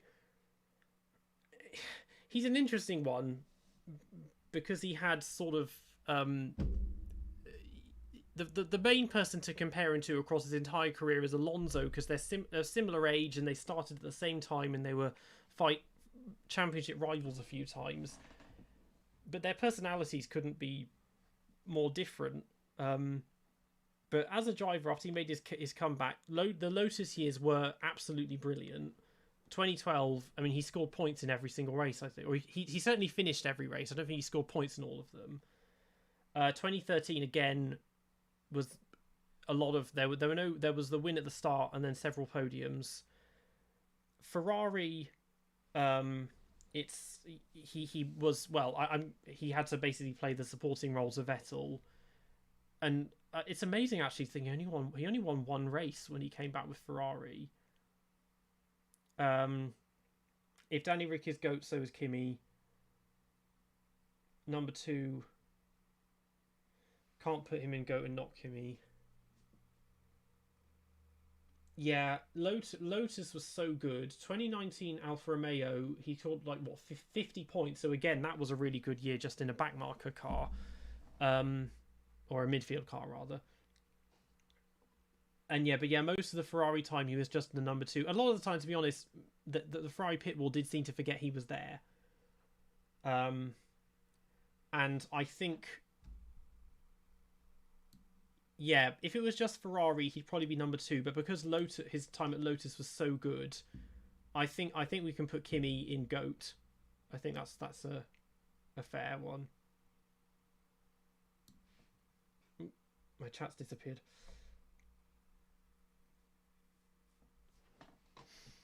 Okay, who's next? Nico Rosberg. So, the Monaco-based YouTuber that beat Lewis Hamilton in equal machinery, and then his career was over. Okay. Well, he won a championship, so you can't. That's an obvious GOAT category. And otherwise, at first it seemed like okay, it's just circumstance that he's found himself in a Mercedes and is able to fight. But then you see how good he was. But then when you saw what Bottas did, that made me appreciate just how good Rosberg is. And 2016, okay, luck did fall his way in a lot of places, but he pushed as hard as he could and he put absolutely everything into it. And, you know, I think it's fair enough to make the decision to retire after becoming champion. You may as well. I mean, it would have been very interesting. I think if he had stayed in 2017, I think Vettel would have won the championship in 2017 because he would have taken so many points off of Lewis. And even before Lewis, again, Schumacher. I mean, again, this is not Schumacher at his full strength, but was just walked all over him, got a win. Did he finish ahead? I think Hamilton finished ahead in 2013, but Rosberg had more wins. So yeah, Rosberg. I mean, okay, his championship alone is enough to put him in GOAT. So yeah, Rosberg is going to be a GOAT, I think.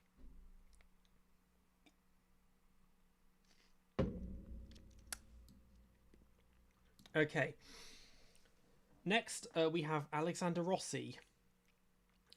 So he did, I think it was only 7 races. It was very few. It was only about half a dozen races with Mana Marussia. And he was reasonably fast. He was against Will Stevens for those, and I think he more or less kept up, but again, absolutely awful car.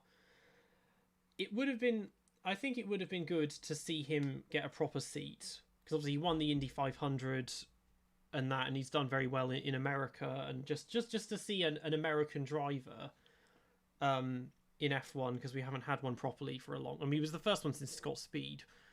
We haven't had one properly for a while. So I'm seeing Spinella, pay driver. Yeah, 5 races. That was it. Just 5. I don't remember what his highest result. I think he got 12th in one race. The United States race, I think he finished 12th, but he was 12th out of 12 drivers. Have you ever thought about doing a video about the history of the F1 website? It could be interesting through the Wayback Machine. You could comment. Potentially. I mean, I suppose I could if I can get enough archived pages from the Wayback Machine. I could give that a go. Certainly. Right, Alexander Rossi. Yeah. So we're seeing Spinella, pay driver. I don't remember him crashing or doing anything of that nature, but it was just such a bad car. I'm trying to think where I've put. Okay, the only other one from that year I've put so far is Merhi, and he was in Cucumber.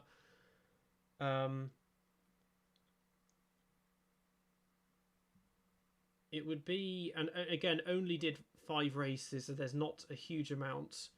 If we compare it to Clean, because again, Clean is in a similar position of having a backmarker team, only did a few races and didn't really do much with it. I think pay driver for Alexander Rossi. So he can go in pay driver. Right then. George Russell. Again, like Lando and like Albon, this is just 2019 George Russell. So, absolutely awful car. One of the worst that Williams has made ever.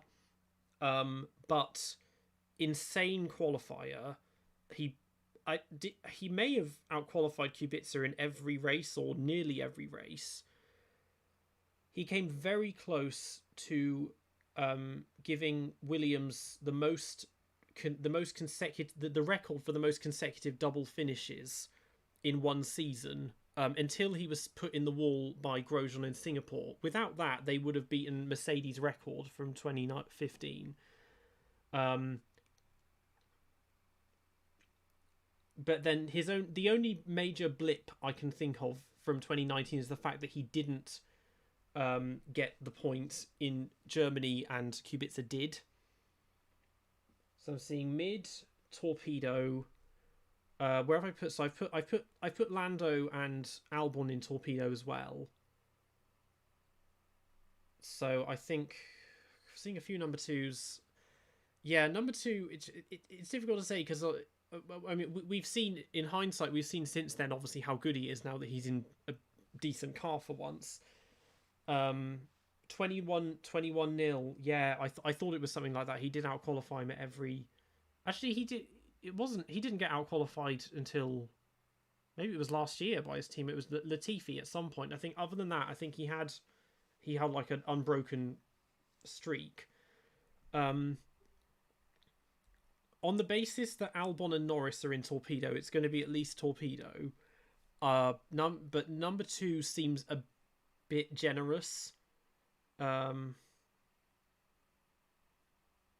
So I think yeah, for George, we can put George in Torpedo. If we included everything else if we included his whole career as it is, he'd certainly be at least number 2 driver, very very close to GOAT, I think. So next up is Carlos Sainz. So Sainz had 2.5 years at Toro Rosso, and then he had a year and a half at Renault, and then a year at McLaren. For him, I mean, yeah, very dependable midfielder. He didn't get any podiums. 2019 was the year when he just got no coverage at all and had so many races where he could start at the back and just blast his way through everyone. I'm seeing, yeah, Torpedo already, number 2. Yeah, but this is the thing. Lando's in Torpedo, so I think it has to be above that. And he kept Verstappen reasonably honest as his teammate as well. And then McLaren. What am I seeing here? High Torpedo, number 2. Is it going? I've got Perez in number 2, so I kind of feel like for that he should be there, unless it's Torpedo. All of your number 2 are at least Grand Prix winners. Yeah, I mean, actually, well, not yeah, more or less. Got 6th in 2019. Wasn't better than Hülkenberg. Lost to Hülkenberg 2018. Yeah, that sounds about right. 2017, he was against Jolyon Palmer for when he moved to Renault. Before that, it was Kvyat, wasn't it? Where's Kvyat on the? Where did I put Kvyat? I could put Kvyat in Torpedo. Yeah, Torpedo sounds reasonable.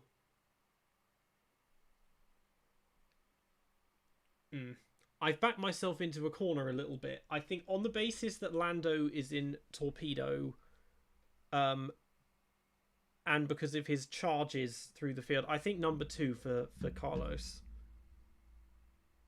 So I think, yeah, we'll put Carlos, not bad for number 2 driver. How many have we got left? 3, 6, 9, 12, 15 drivers. Right, okay. So about 3/4 of the way through. Now, I've not been going now. God, nearly 2 hours.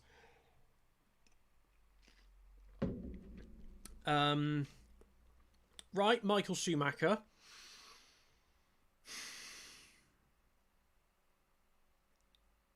If this was pre-retirement, it's obvious GOAT.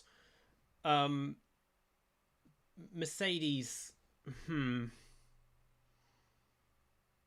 because he had, okay, so 2012 he had that unbelievable pole that never was in Monaco, and he got the podium in Valencia and fastest lap in Singapore. He very easily could have finished 2nd in China without the loose wheel.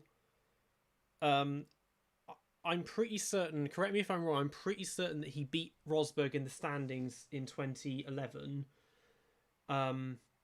It was just very anticlimactic. I remember being very excited, actually, when he came, like everyone, when he came back, because I wasn't really watching F1 when he was racing at first.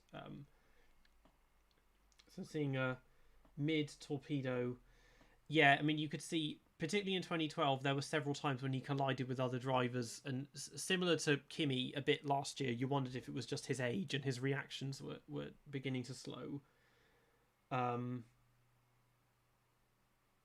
So yeah, I'm seeing either mid or Torpedo.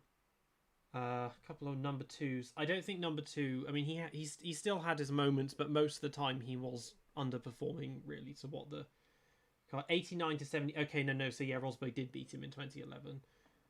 And then he got the podium.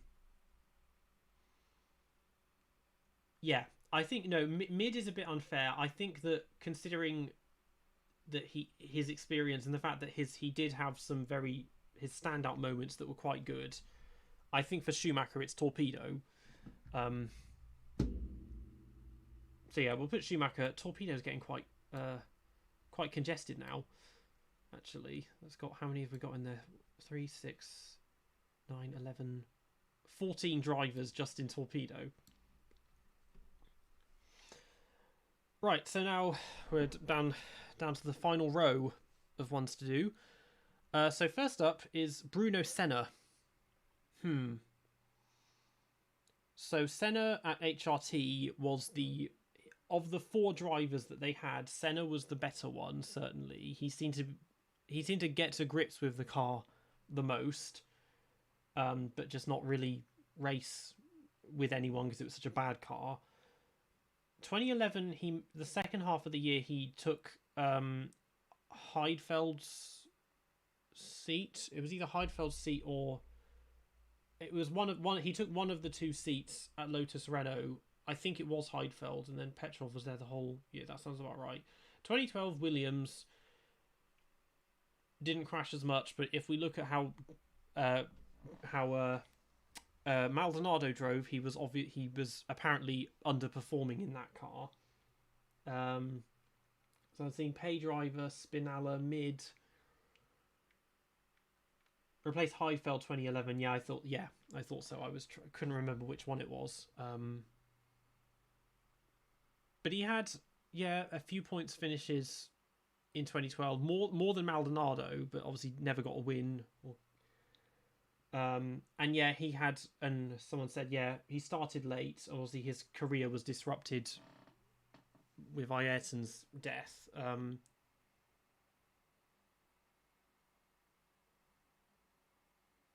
Pay driver, Spinella.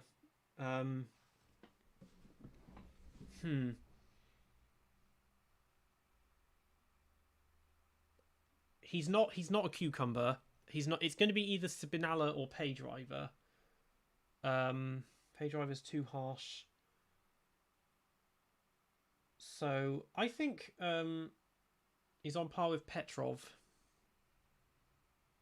Yeah, a lot of people are saying Spinella, so I think we'll put Bruno Senna in Spinella.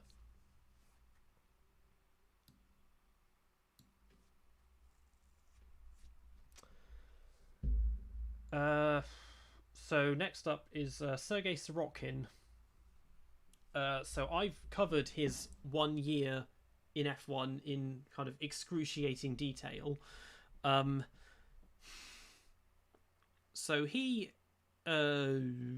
his junior career was all right. He finished 3rd or 4th in the standings in GP2 in 2016, I think. And he took a year out and he did a degree in engineering.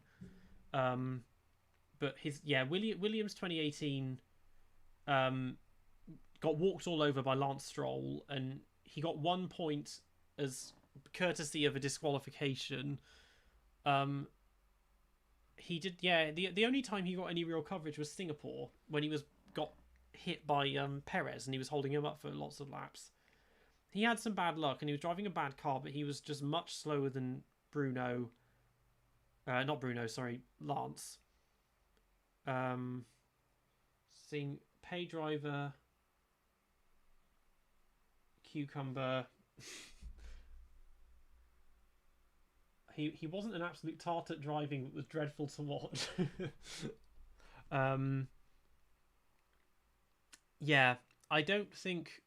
I don't remember, even though I did a whole video on this, I can barely remember anything he did. I don't remember any big crashes, except, the start of Azerbaijan, he got caught up in that, but I don't think that was his fault, really. He got sandwiched in between 2 cars. But he only got his own. I think pay driver for Sergei Sorokin is fair enough.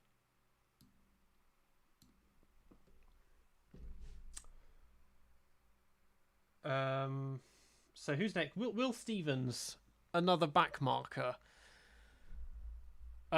So he was better than Roberto Merhi. He ran almost the entire season. He missed one or two races in 2015, but and he did that one race for Caterham Swan Song. He raced for them for that as well.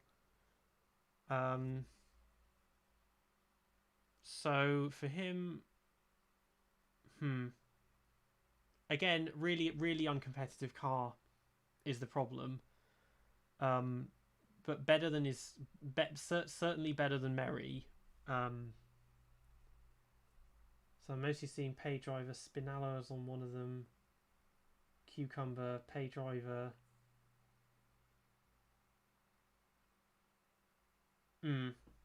Yeah, I think pay driver. Yeah, Cucumber is a little harsh. It was just such a bad car. But yeah, so I think we'll put Will Stevens in pay driver. Lance. So Lance, I remember when he joined, like, I wasn't really following feeder formulas much, and I was just like, who? In 2017, I'd literally never heard of him. And then obviously everyone jumped on the fact that his dad's a billionaire and all of that.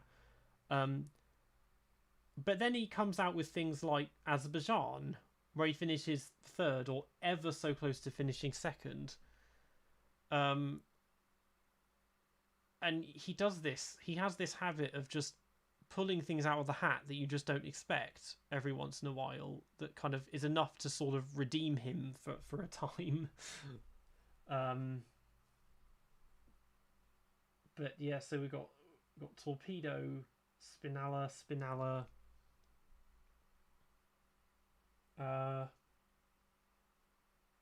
mid, podium Baku front. Yeah, Monza, of course, he was second. I think a lot of that, I think there were some grid penalties, but even so, he started the front row. Yeah, I'm seeing either Spinella or mid for Stroll. I'm trying to remember 2019. He was that was Racing Point, wasn't it? I mean, that in general was quite a bad year for them, I remember. But it was 2020 when he got his pole position in Turkey. So we disregard that. Spinella, mid or Spinella?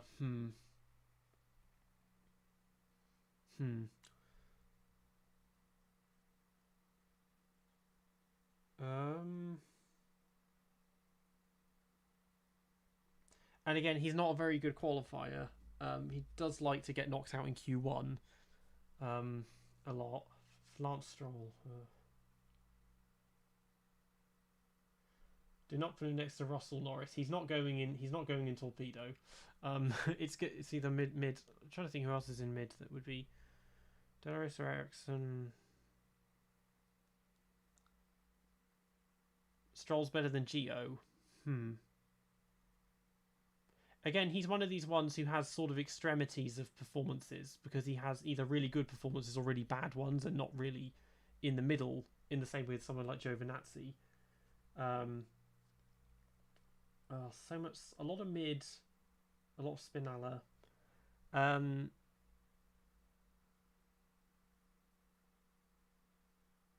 If Gio's yeah, if I'm putting Giovinazzi mid, I think then I think Stroll should go mid as well. So we'll put Lance Stroll in mid. Right, Adrian Sutil, real cutthroat guy, knew how to go for the jugular and jab at people on track. So Force India. Again, before Hülkenberg, he held the record for most race starts without a podium. But he had 2010 was good, I think, for Force India. He beat Liuzzi across the year. 2011 again was another strong year, and then the whole stabbing thing happened. So he had to miss 2012. I don't remember much about 2013. 2014 was a pretty miserable year for him in the Sauber, and then obviously he witnessed Bianchi's accident, and then he's decided to just stay out of the spotlight since he retired. I'm seeing mostly mid. I don't think paid driver. I think mid. I wouldn't put. If he'd got a couple of podiums, he could probably make Torpedo. But otherwise, it was just a bit. There was just unfortunate errors at the wrong points. What's the chat saying? Mid. Pay driver mid. Was leading in Austria 2013. Yeah, I remember that now. Back when they had the tyres are made of cheese and they had to pit every 5 laps or whatever it was. Yeah. Adrian Sutil, he can go in mid, I think. Right. Jarno Trulli. So again, a lot similar to people like Barrichello, tail end of his career, doing it in a pretty bad car though. The Lotus, I mean, he's known for being an amazing qualifier and then not so good in the races, but he tended to get out qualified by Kovalainen. I think he did struggle with car control. I mean, 2011 he was having problems with the power steering with the Lotus. And yes, because I've put Heikki number 2, and for Trulli, I think above he go above Petrov. Yeah, I'm seeing a lot of mid. Trollpedo, right?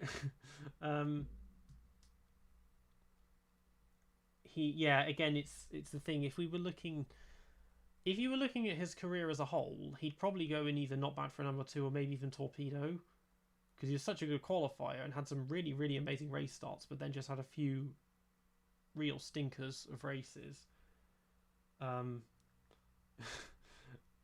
Mid Torpedo. I'm mostly seeing mid. I think I don't remember a huge amount about what he was doing other than just mostly being slower than Kovalainen. Monaco 2010. Oh yeah, of course. He went into ran over Chandhok, didn't he? That was bad. I think he was frustrated because he'd been stuck behind him for 40 laps at that point.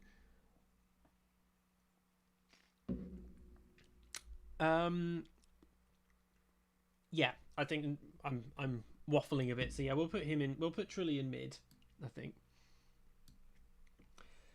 Guido van der Garde. Yet another back marker.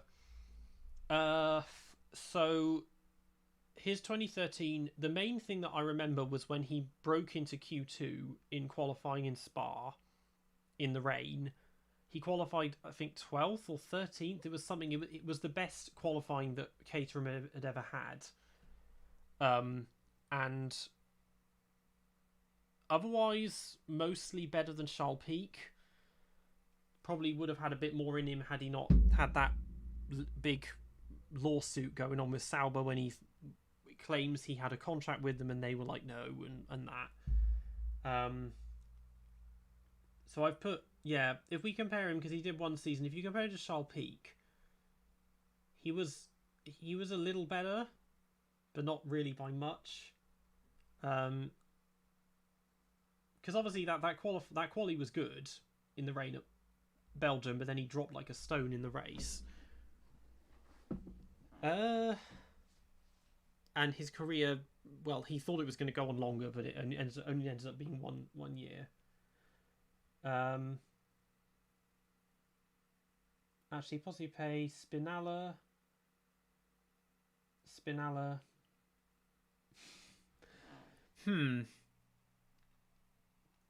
Yeah, Petrov's in Spinella, and so's Liuzzi. I think we could be generous, and I think he just creeps into Spinella. but only just. Without that qualifying in Spa, he'd be in pay driver, I think. Right. I've just noticed we've got 4 Red Bull drivers in a row towards the end. Okay, so next up we have Stoffel Vandoorne. He was, I think, quite unfortunate to be in to have to drive against Alonso at one of the worst times for McLaren. The team just wasn't in a good place, 2017, 2018. And so he almost never outqualified. This is the thing, trying to compare him to Alonso, it feels a little unfair because he's a rookie and Alonso is like a generational talent. And yeah, he picked up points here and there, almost never outqualified him, but he wasn't that far off in qualifying. And we've seen, obviously, I mean, he absolutely annihilated everyone in GP2 in the year that he won it, 2015, I think. And then he had a very, very good stand-in for Alonso in Bahrain 2016. So I'm seeing a lot of mid, bit of Spinella. Torpedo's too generous for Stoff. I think maybe it is a bit generous. And we've seen he's doing Formula E and he's doing very well in that now.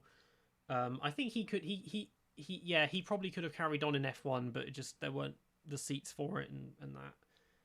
Mid. Yeah.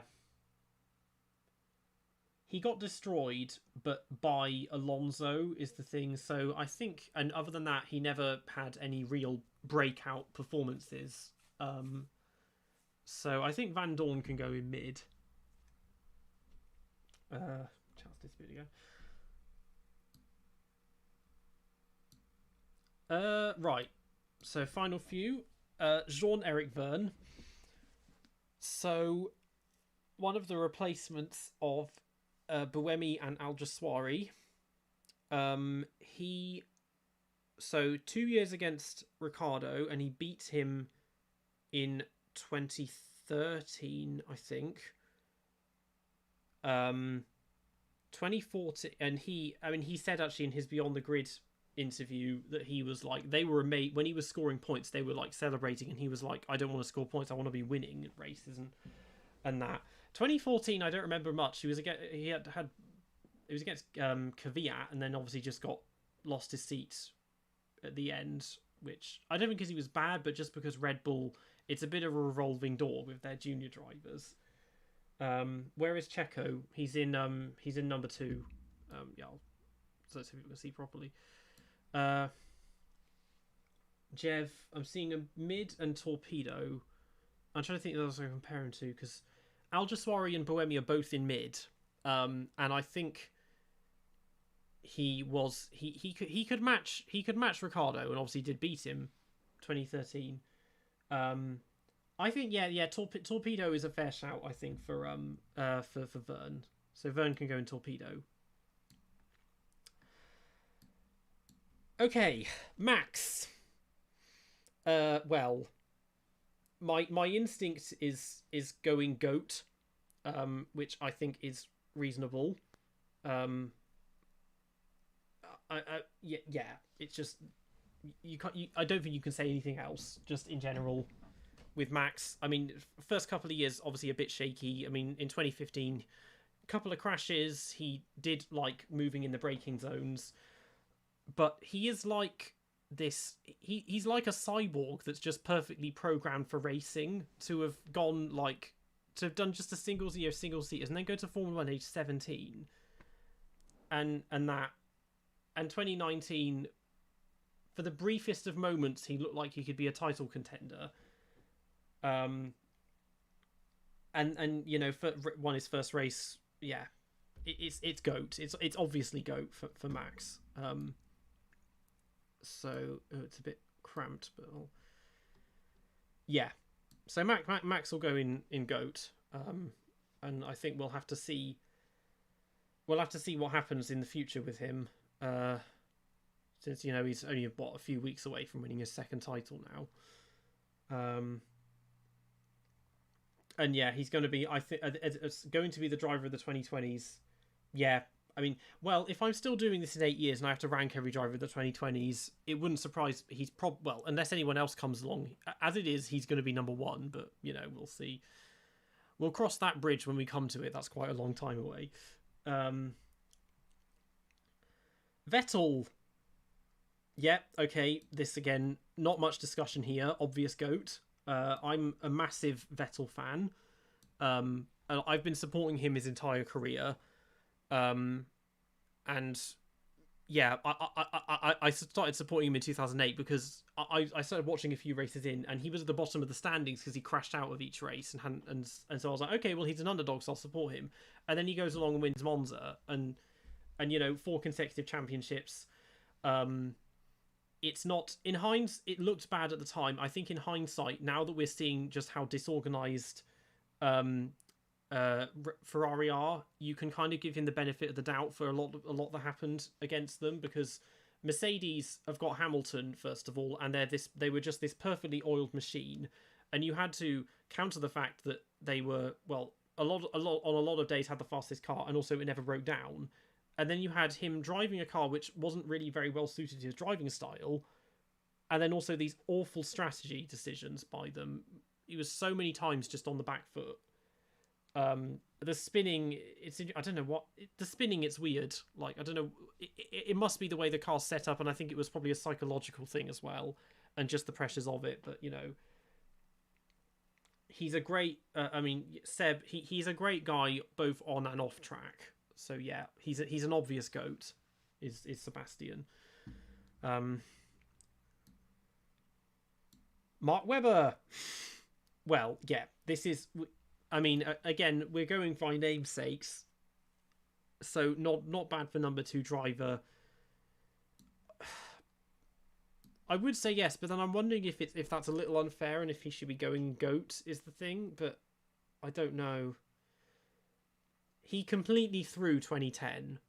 Like, he should have won the championship that year, but at Korea, he threw it away.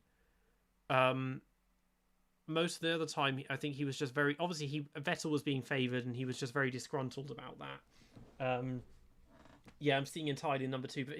Yeah, okay, so he did win some races. He was a championship contender, but he had so many absolutely awful race starts, and was mostly just really slow compared to Vettel, and yeah. And threw away a possible championship. So, for Webber's going in number 2 driver.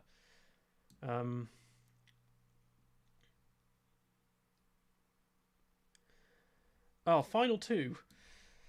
Right, Pascal Wehrlein. He's one who his career ended before it should have. He should have stayed a bit longer in Formula 1.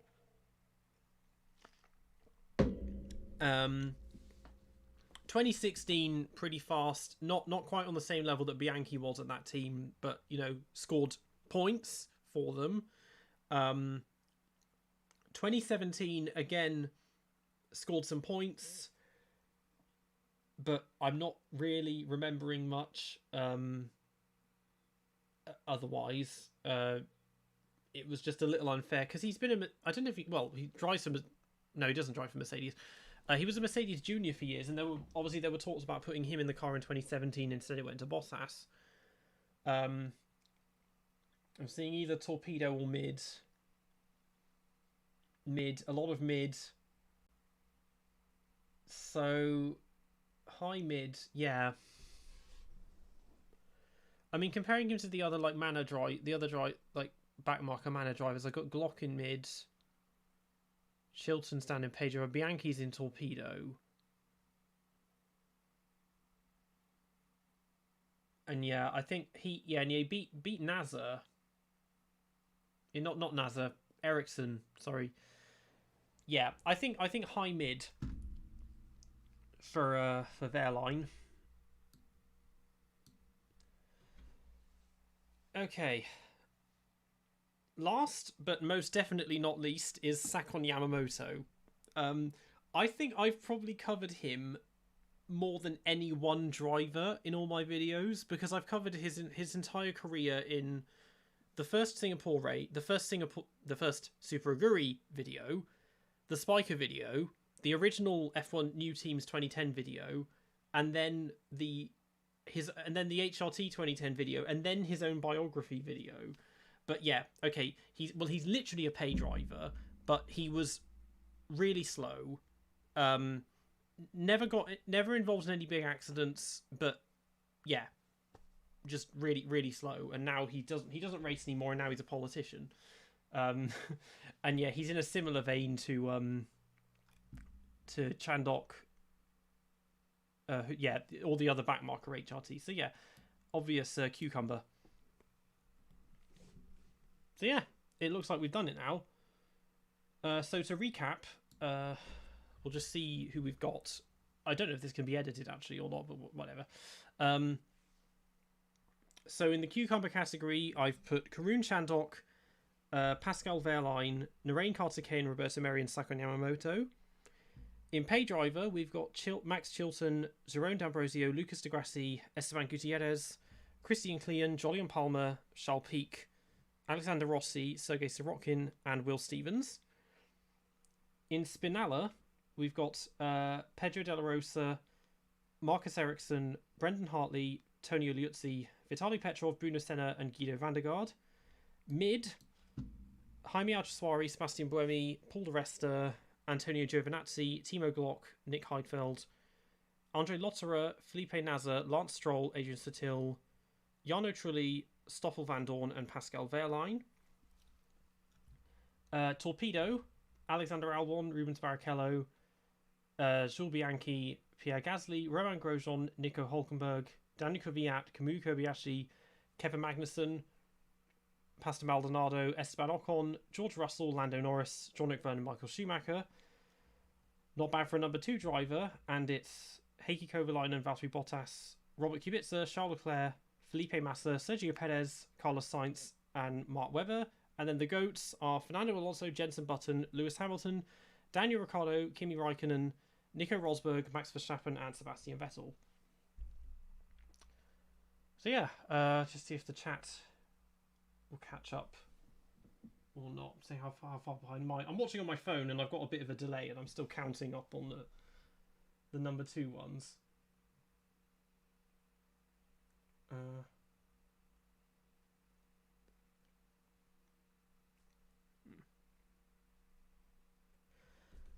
Yeah, I think we'll call it a day there.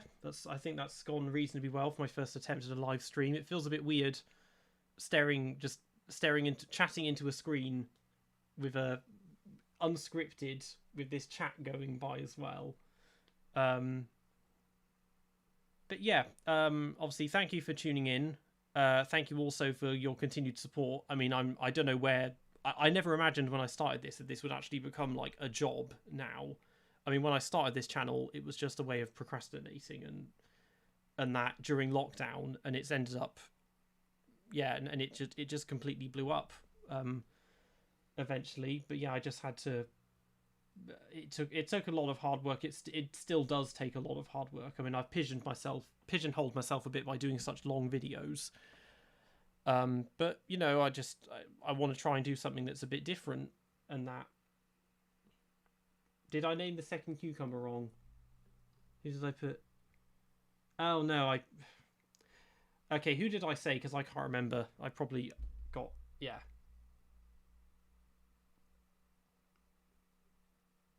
But yeah, I mean, I tend to do that in my. I'm always misreading things in my scripts anyway. Yeah. So yeah. I think we'll call it there. I mean, if people like this, I'll continue to do things like this in the future. Can you do some sort of video on the 80s and early 90s teams as a whole? Aegis Clothing March. Yeah, I could try something. I mean, it would be a more condensed one, but I could certainly give that a go, I think. Oh, I said Wehrlein, did I? Yeah, sorry. I obviously meant to say Haryanto. Yeah. Yeah, sorry about that. Yeah, Wehrlein's mid, not pay driver. But yeah, I'm just waffling on. But yeah, so yeah, I'll do more of these if people want them to. I mean, I'll maybe try if I hit 20 or 25,000 subs. I'll maybe try and think of something different. But I can continue to do streams like this for fun.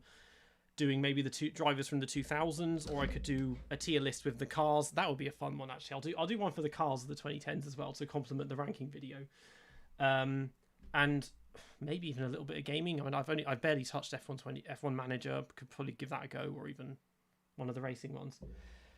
Yeah, I'll just work out how to sign this out now because I'm still screen sharing. But yeah, thanks for tuning in, and bye guys.